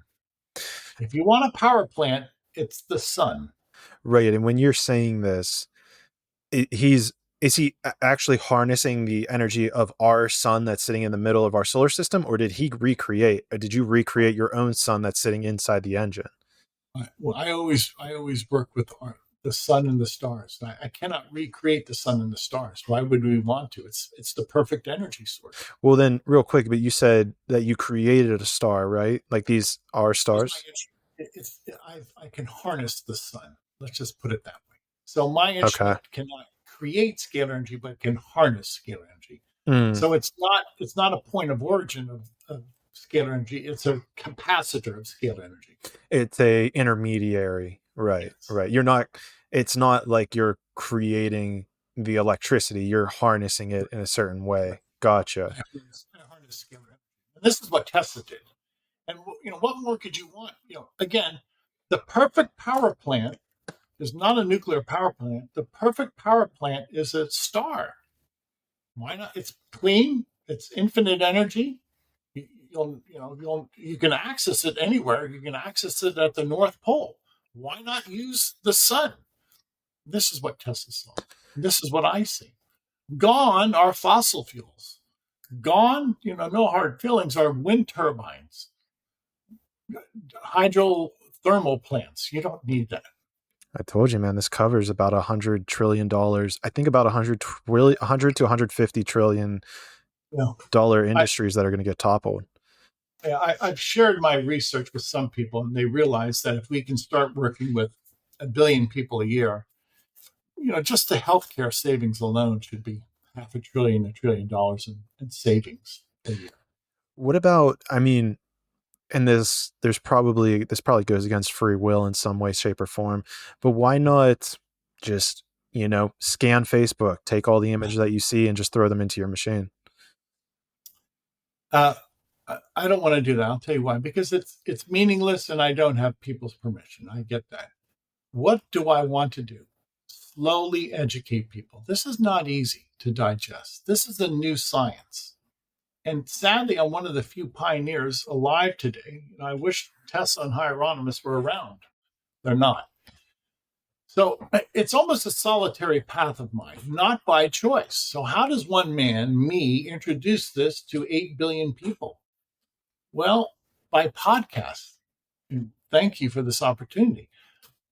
Big media does not want to promote my story. Even though I can help billions of people with scalar energy, quantum health, I'm receiving no help from big media. Have you tried reaching out to them? Oh, sure. What's the common response you get? But you can't prove it. No, we're not interested. There's always a gatekeeper. Sure. So the people that I'm approaching, it's not their ultimate decision. It's the gatekeeper behind them. Those decisions are made in Paris and London and Tokyo and New York. They're not made at the local level. So if we get back to, because this is where it gets interesting, right? Is if you're able to manipulate gravity, you can manipulate time in theory. So, have you, man, because this is where it gets weird, right? With like time theory. And if you go back in time, and change the course of history in a certain way that, certain things never occur. If you were presented with that type of information, I would assume one of your first things to do would be good to go back in time and talk to like Nikola Tesla or, any of these great names that you're talking about. So how do you see or view these paradoxical questions that arise with time and going back in time and how it affects, this present moment and all of that jazz? I don't know if God will ever give me the ability to go back in time. If he did, then I could warn people about the future and educate them about the future. Hieronymus, my predecessor, he had a very strong instrument. The instrument used to levitate. And he did not want to come close to the instrument when it was on because he noticed that a time warp, a time dimension was opening up. So Hieronymus just used this instrument at a distance. It did levitate, but the problem was immediately that if he got too close to it, he did not know if he would enter into a time dimension and go to another period of time in history. So these are these are some of the things that have to be overcome with scalar energy. How do we use this energy and not enter into another time war? Right. And maybe we can somehow like bridge this into like the joining of consciousness, right? And through the research I've done with extraterrestrials and anyone who uses spacecrafts to move across the universe in a blink of an eye, it appears to me that there's some sort of connection that they have with their mind or consciousness and the physical machine itself, Yeah. that they are able to just think about a location and be there, almost like remote viewers. So have you gotten any sort of inclination of how you could even work consciously with the devices you're using now and like attach your consciousness to them? Yes. Yes. I believe many times when I'm working in my laboratory, I've seen my instrument behave according to my disposition. So my thoughts affect the outcome of that instrument. I always Mm-hmm. try and pray when I'm working with this instrument. So, yes, I would agree with you. And to speak to that point, can we teleport at the speed of thought? Yes. Why? You're in a scalar energy environment when you teleport. You're non physical and you're out. There is no speed limit of 186,000 miles per second, which is the speed of light in the Right. electromagnetic spectrum. You're working in non physical reality in which you can move about at the speed of thought. Quite profound. And you put all of that together, is that possible? Yes. We can move around at the speed of thought in and only in a scalar energy environment. There is a limit to the electromagnetic environment, which once again begs the question, okay, why are we working with limited energy, with a limited potential? Why not just go to scalar? This is why Tesla abandoned AC electricity.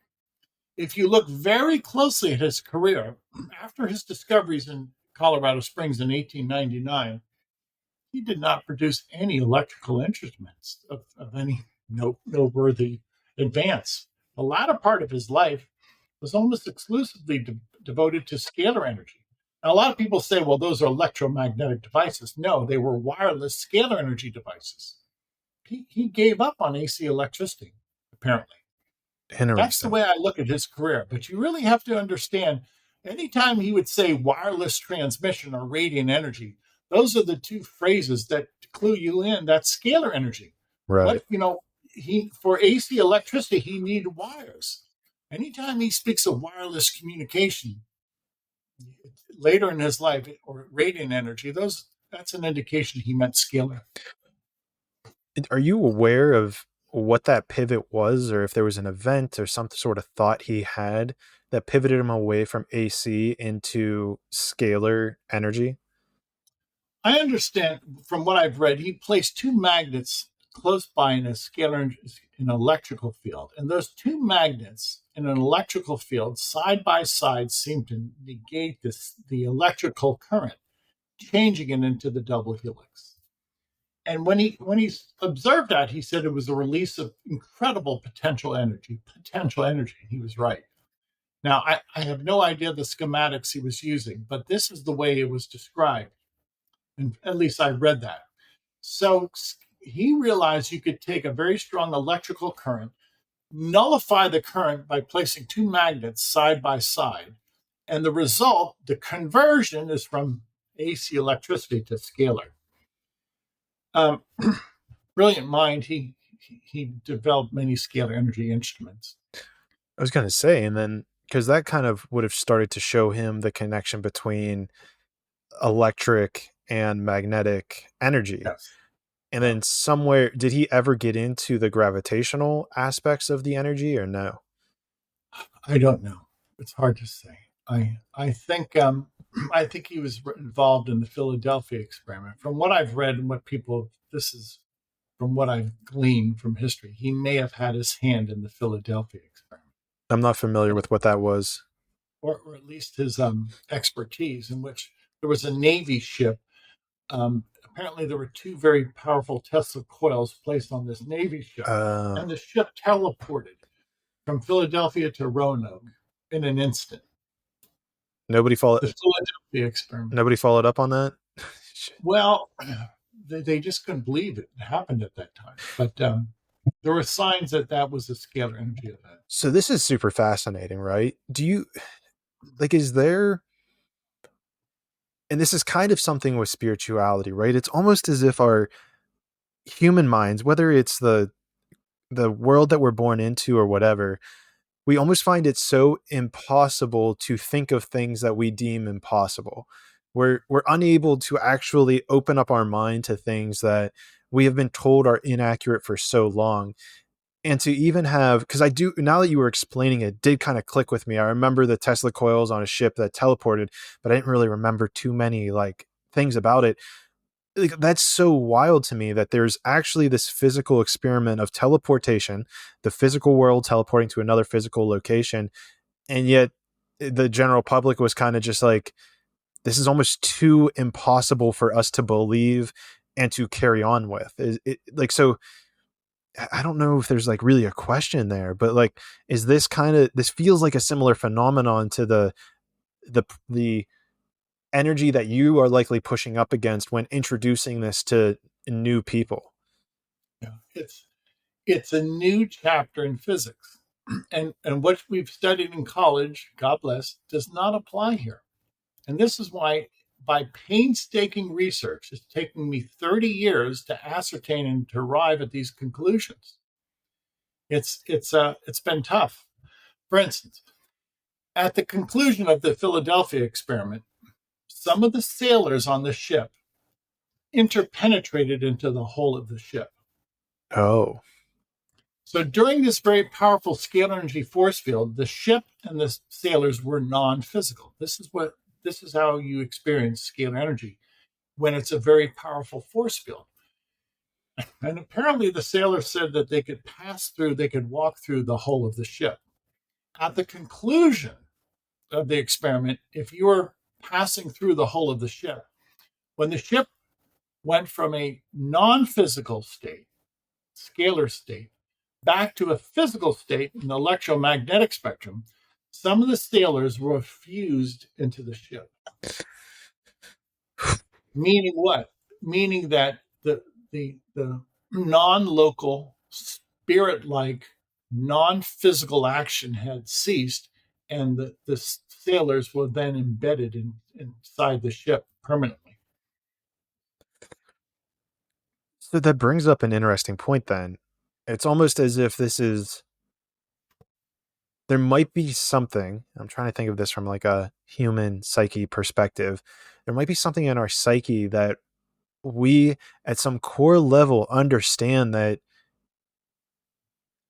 this is real, this exists, but it is so grand and beyond our conscious awareness that we want to even dive in it. We won't even touch it because it's godlike, right? It is godlike.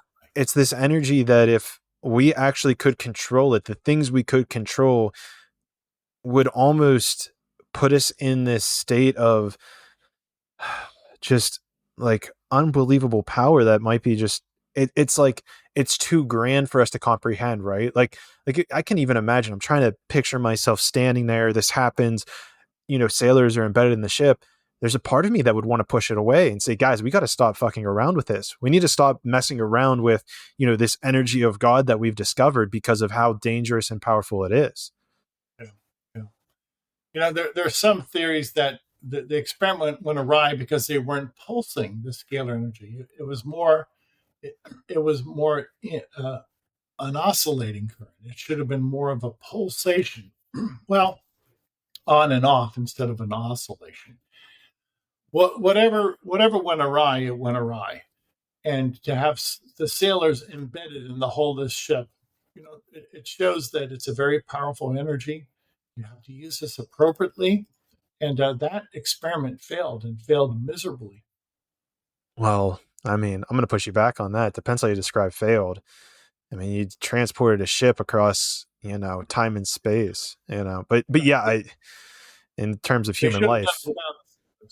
Yeah. It's an experiment. You don't experiment with human life. Yeah, that's definitely tell it to our government.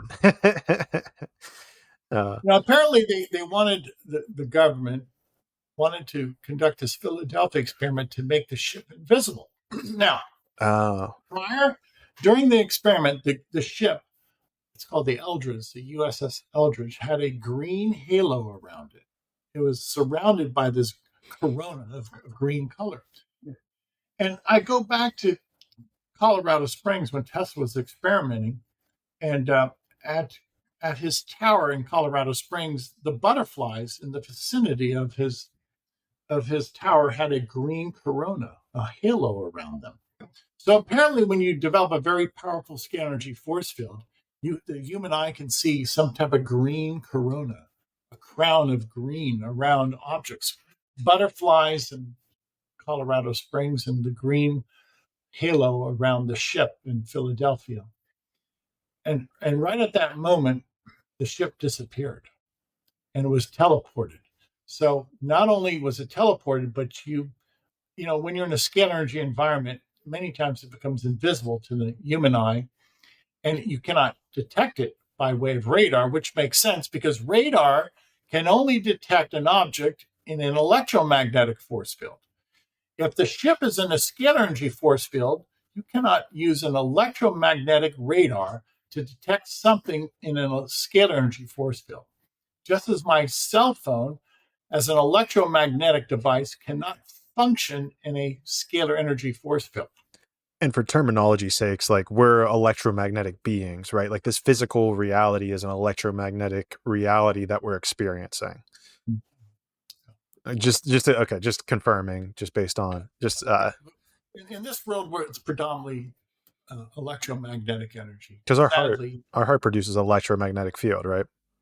It does, but then it's not my theory that the intelligence for the circadian rhythm is scalar energy. Why do we have a heartbeat? It's intelligence.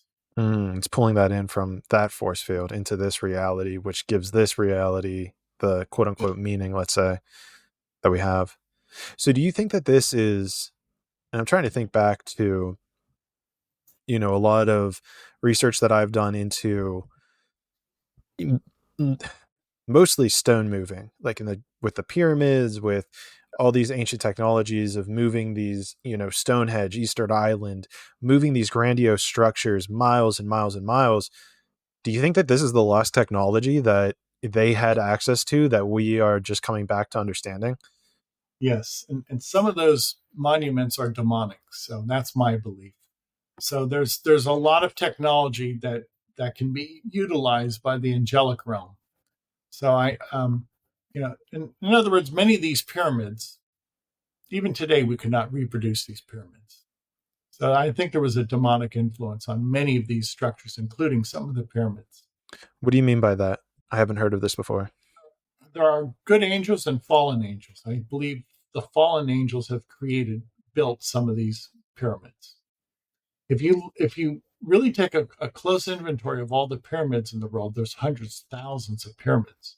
And to this day, we don't have the technology to duplicate that. So I believe this is really a demonic influence. Only a demonic influence could have accomplished that. Well, I'm kind of 4,000 years ago. Well, I'm kind of confused now, right? But I thought you were saying that scalar energy is what could have been used to create these things. Like, where does that? Do you think? I believe angels. I believe an angel is composed of scalar energy. I believe an angel has control over that dimension. Okay, I'm from a Christian background, so if an angel can control scalar energy, then they can manipulate it. And you could do what you want. You have dominion over nature. I mean that quite literally. I believe Adam and Eve had dominion over nature. I believe angels still have dominion over nature. Even fallen angels can manipulate scalar energy. So then I guess the point that I'm confused on is, like, where did it turn demonic? The fact that angels used it on the physical reality? It's always God's gift, but you can use God's gift inappropriately. So then what about creating a pyramid is inappropriate use of it? Well, if you're going to create a pyramid, it still, in many ways, is a capacitor of scalar energy. It will collect scalar energy. I'm speaking about even, for instance, the pyramid of Cheops. Man did not build that. It's too complicated. I believe only that angelic power was necessary to build the pyramid of Cheops. And frankly, I don't see what I would consider the hallmark of wholesomeness and virtue there. So I think there's a demonic influence in many pyramids, including the pyramids of Cheops. I'm not familiar with that one. I'm gonna pull a picture up real quick. It's outside of Cairo. Some of these pyramids, see, if you look at them, they're not only massive structures, but they're scalar energy instruments. They harness scalar energy. Well, even today, that's a poorly understood topic. How could a pyramid that controls scalar energy, how could we have constructed a pyramid 3, 4, 5,000 years ago? We didn't have that technology. Right. This is hidden technology. Right. I guess so the Great Pyramid. Is that the Pyramid of Cheops that you're saying? Yeah, the Great Pyramid. Oh, okay. Today, with all of our architecture, it's my contention we could not even build that pyramid. Much of that had to be built by either anti-gravity or, just the precision in building that pyramid. Yeah, I've never. So we don't have that technology to build it. How was that pyramid built? It was built by scalar energy. Yeah, I've never heard anyone call it Cheops before. That's a first for me. But yeah, but I guess I'm still, and I'm all on board. I'm all on board with this idea of, this energy that we're speaking of building these pyramids. But I'm still kind of interested in you elaborating on where that demonic essence comes in.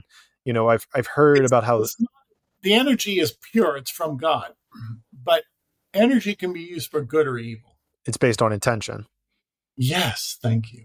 And this is why Tesla never wanted to release his secrets. Tesla apparently took many of his secrets of scalar energy to the grave with him.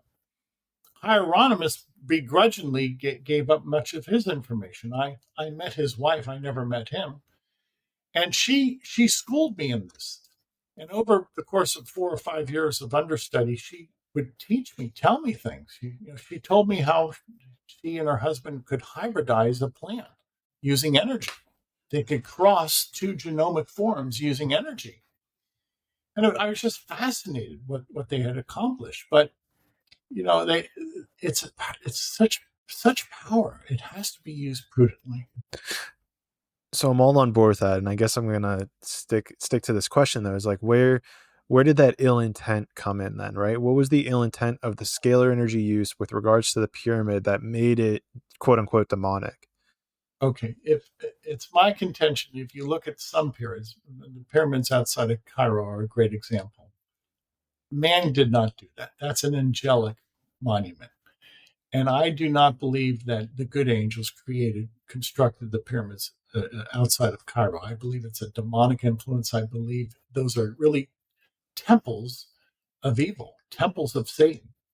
And why do I say that? Because if you really look at the geometry and you look at what it draws reference to, there's always occultic symbols. They don't give honor to God or Jesus. Those temples give honor to the occult, to black magic, to the black arts. So you really have to look at the intent. You have to say, well, who's being honored here? It's a temple, as far as I'm concerned. It's not a temple to God. Might have to do more research into that because I don't know. I guess it's still. It gets quite involved. If you look at many of these, the way these pyramids were built and what they draw reference to, many of the stars that are aligned that they draw reference to, really it has an occultic meaning to it. Why? Well, I believe it's the occultic arts that are at play here. I believe some of the pyramids were built by fallen angels. That's my comment. Okay. Hey, I mean, it's an interesting, theory to pursue. I've never looked at it that way. I certainly have seen the interdynamics between the pyramids, the stars, the geometry within them, the way that it has been used for, and they even say that it's been used for like healing their kings and their pharaohs. They would put them in the king's chamber and they would get healed from it. And so, yeah, I mean, I guess they're trying to. But see, this is what's so telling. Well, if that science exists, then why were we not all part of that? Why is it still esoteric? See, I don't hide my science. I'm trying to give it away. The secrets of antiquity are hidden. It's like a tease. I'm not teasing anybody. I have 15 days of free session on my website. I'm out in the open. I'm transparent. Gotcha. I don't tease people. I'm trying to impart this knowledge. There's nothing hidden about me. I'm an open book. I'm not hiding. Whereas you go back in antiquity, and some people, some civilizations, some rulers, they hid the knowledge. Why? To retain power. I'm not hiding anything. So you have to look at the intent. The good tree bears good fruit. Gotcha. Okay, and maybe that's the corner piece, right? That, like, if I were to bring this up in the future, if I were to say, there might be ill intent with the pyramids, I think that might be the cornerstone piece, right? Is that they only use this for the kings, for the pharaohs, for the people that were in charge to heal them. Everybody else was kind of just by the wayside. It wasn't let's use this for the betterment of all of, humans. Right. So, right. But now here's then an interesting kind of point to it, right?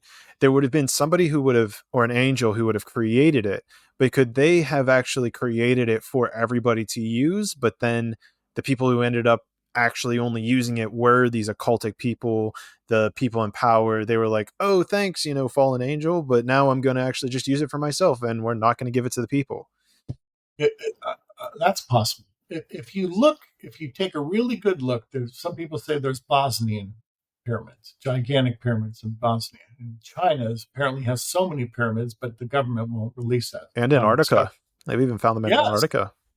Okay, so if you really look at the labor and the time and the material it would take to build hundreds, thousands of pyramids and then never apply that, what's the point?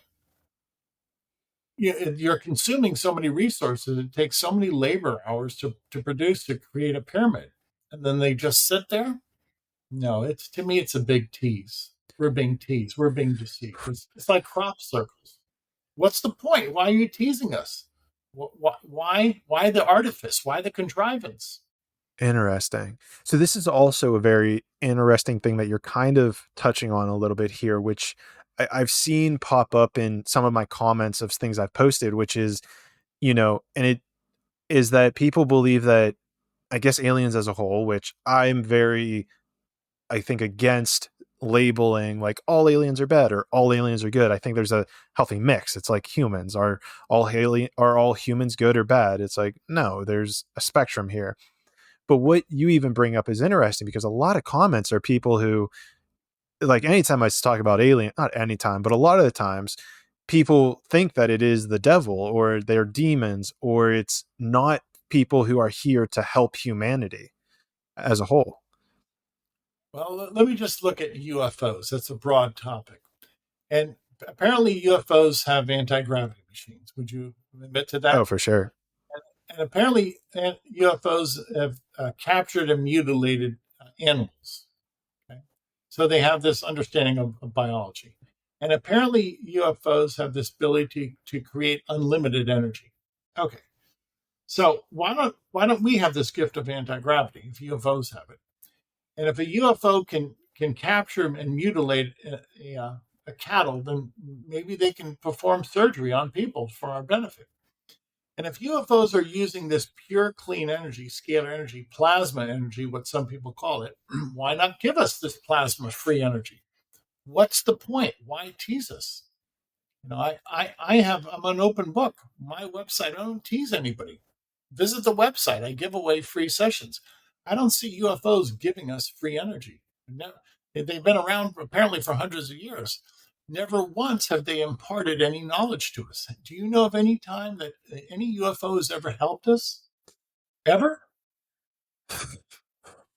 It's always a tease. So, I mean, in my mind, it's an interesting point. It's a very good point at that as well.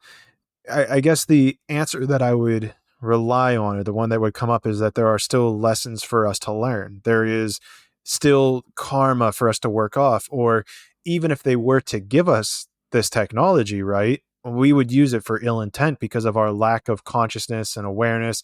Like, I think I heard in, I I mean, correct me if I'm wrong, but like you're not selling these machines, are you? Like you're not selling the things for other people to use, right?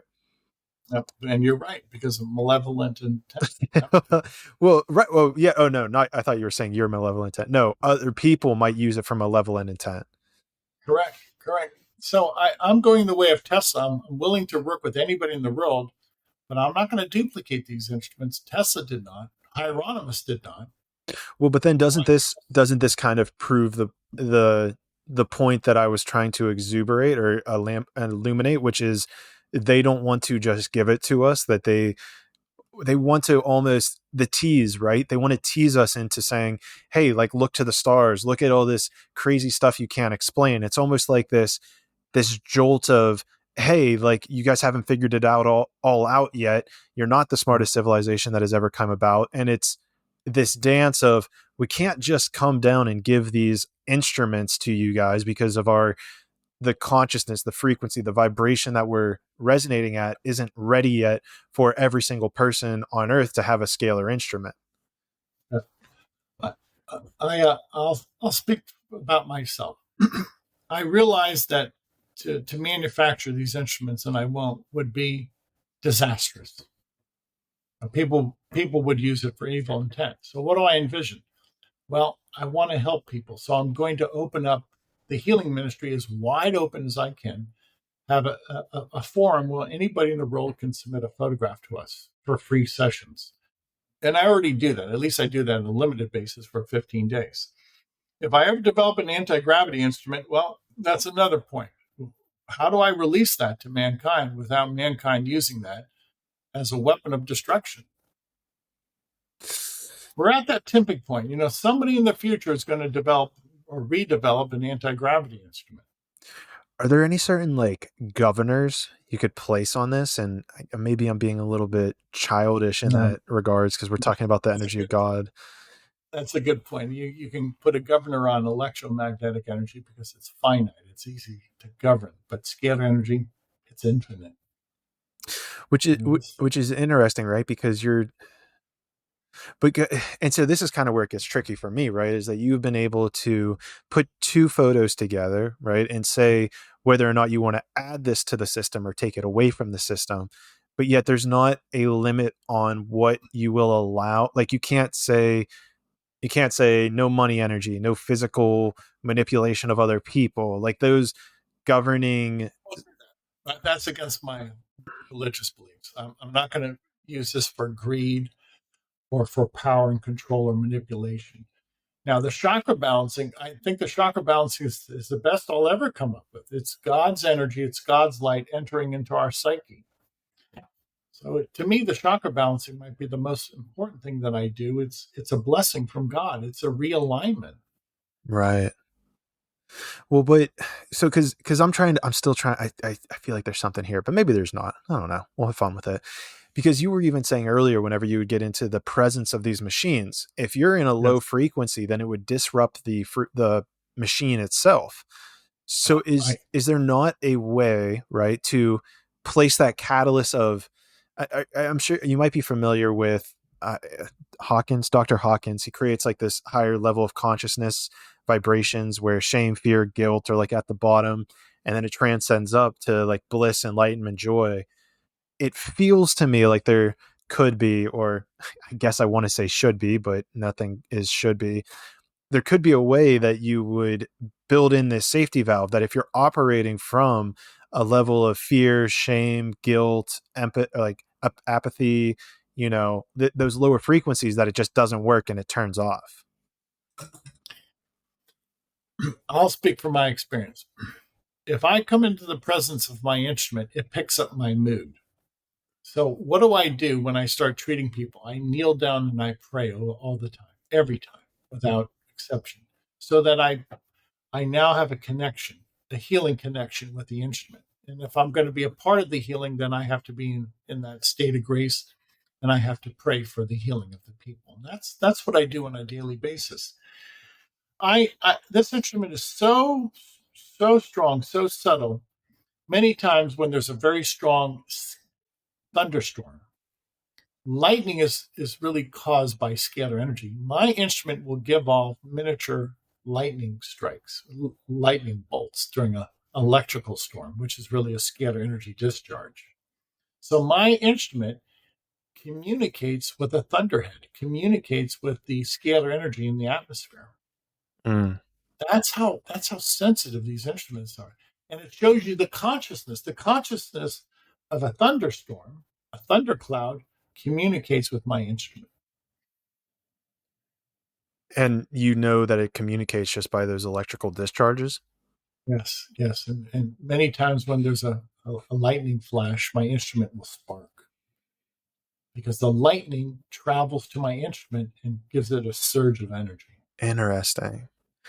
Does that then protect you or the area of the lightning strike itself? I think it does. I think it does. Anytime I've had these instruments on, I don't see violent lightning strikes anywhere near me or in the laboratory. Interesting. Yeah. And they're just always on then? Yes, they are. Just always on. Yeah. That's so wild. Something my laboratories have built up a force field, a scalar energy force field. And it's like a continuous blessing from God. Some people pray continuously, some people use holy water. My instruments are a continuous blessing from God. It's divine energy.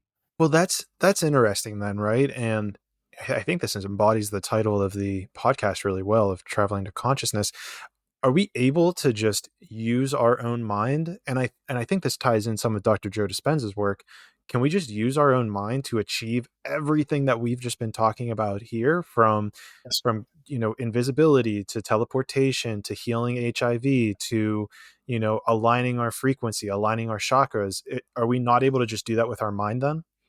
We are, but we haven't trained ourselves. I'm going to say the human mind, the brain, and the heart are scalar energy vessels. And everybody has a mind and a heart, and everybody's capable of scalar energy function. We all are scalar energy beings. And we have to realize that. We have to grasp that notion. So I would encourage people to think well and to act well and to emote, if you will. The way we think, the way we feel is the world that we inherit. Amen on that. And so then I'm also thinking, in regards to this, you were saying that when you turn on your machine for people, that they feel better. Yes. The way that I'm kind of visualizing it, though, is that if you have a person who is sick, ill, and maybe not even physically, but just mentally, right? I know in my life, whenever I've made pivots or changes, they've been super uncomfortable. Like if I need to set a boundary, or if I need to, start setting boundaries is probably the big one. We'll just go with that. If I need to set a boundary that I'm not usually setting, it's super uncomfortable for me to do. So whenever it comes down to the scalar energy and it's just kind of beaming in this energy, do people ever maybe get sick from it or feel off because there's this disposition between them and this energy? No, I've never experienced that. If anything, in the first few days, people are elated and people feel better. Okay. People see a shift. They see a shift. It's a positive, enlightened, aligned shift. Yeah, exactly. But that's kind of, I guess, what I'm hinting at, right? Is that if to shift into more alignment, sometimes that can be uncomfortable. But with this, that doesn't happen. It doesn't, let me put it this way, it doesn't produce any type of allergy, reaction, biochemical reaction. Is it cathartic?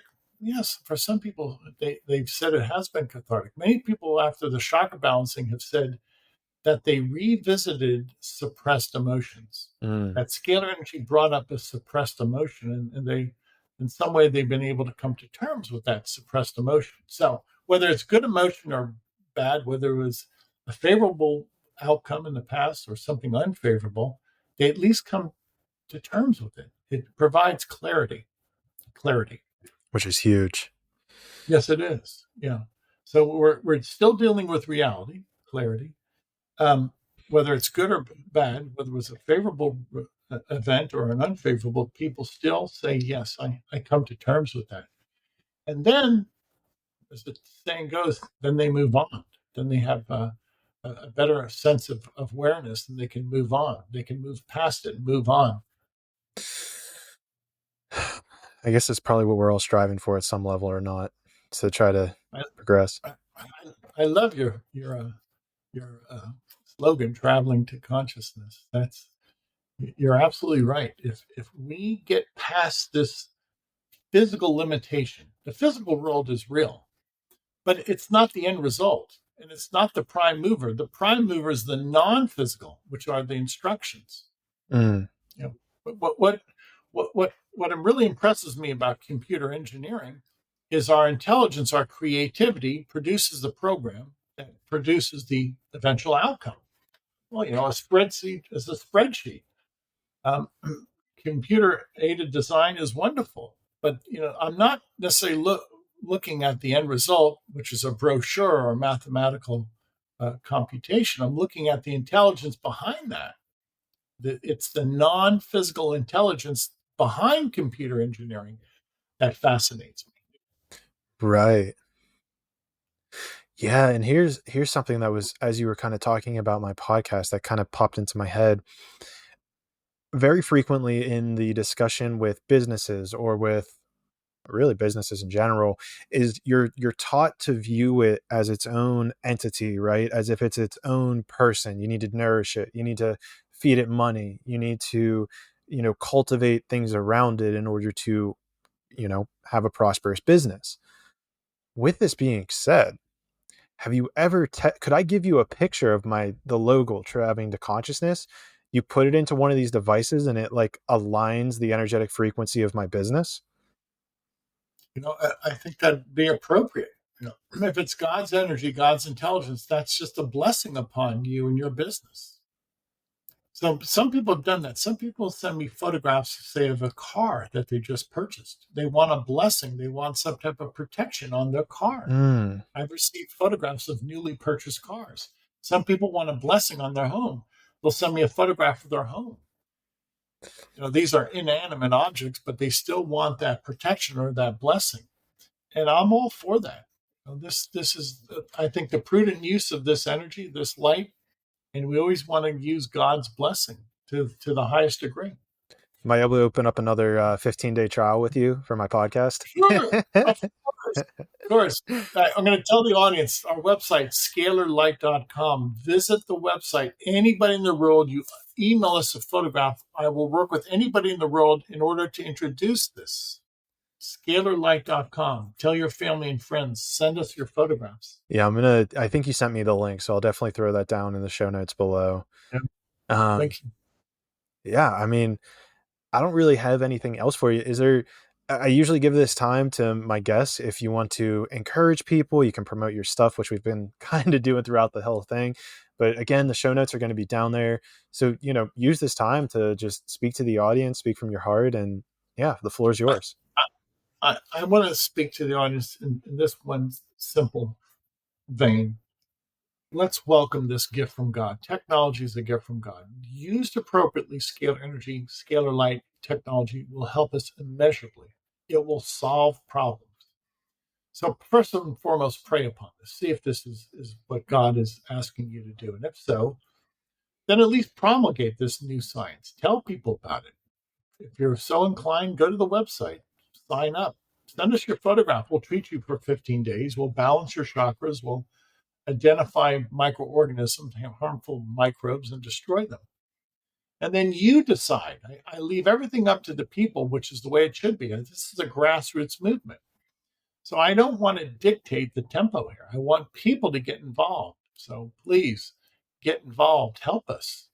This is all grassroots. I love that you say that. You said something in there that resonates with me to my core, which is just to leave it up to the people. I try to embody that energy so much in the podcast and any content I create, which is I'm just going to present you the information that I found. I'm going to present you with the stuff that I found, and it's take it or leave it. It's up to you if you want to take this into your reality or you want to leave it at the door. So I love that you said that. Yeah, thank you.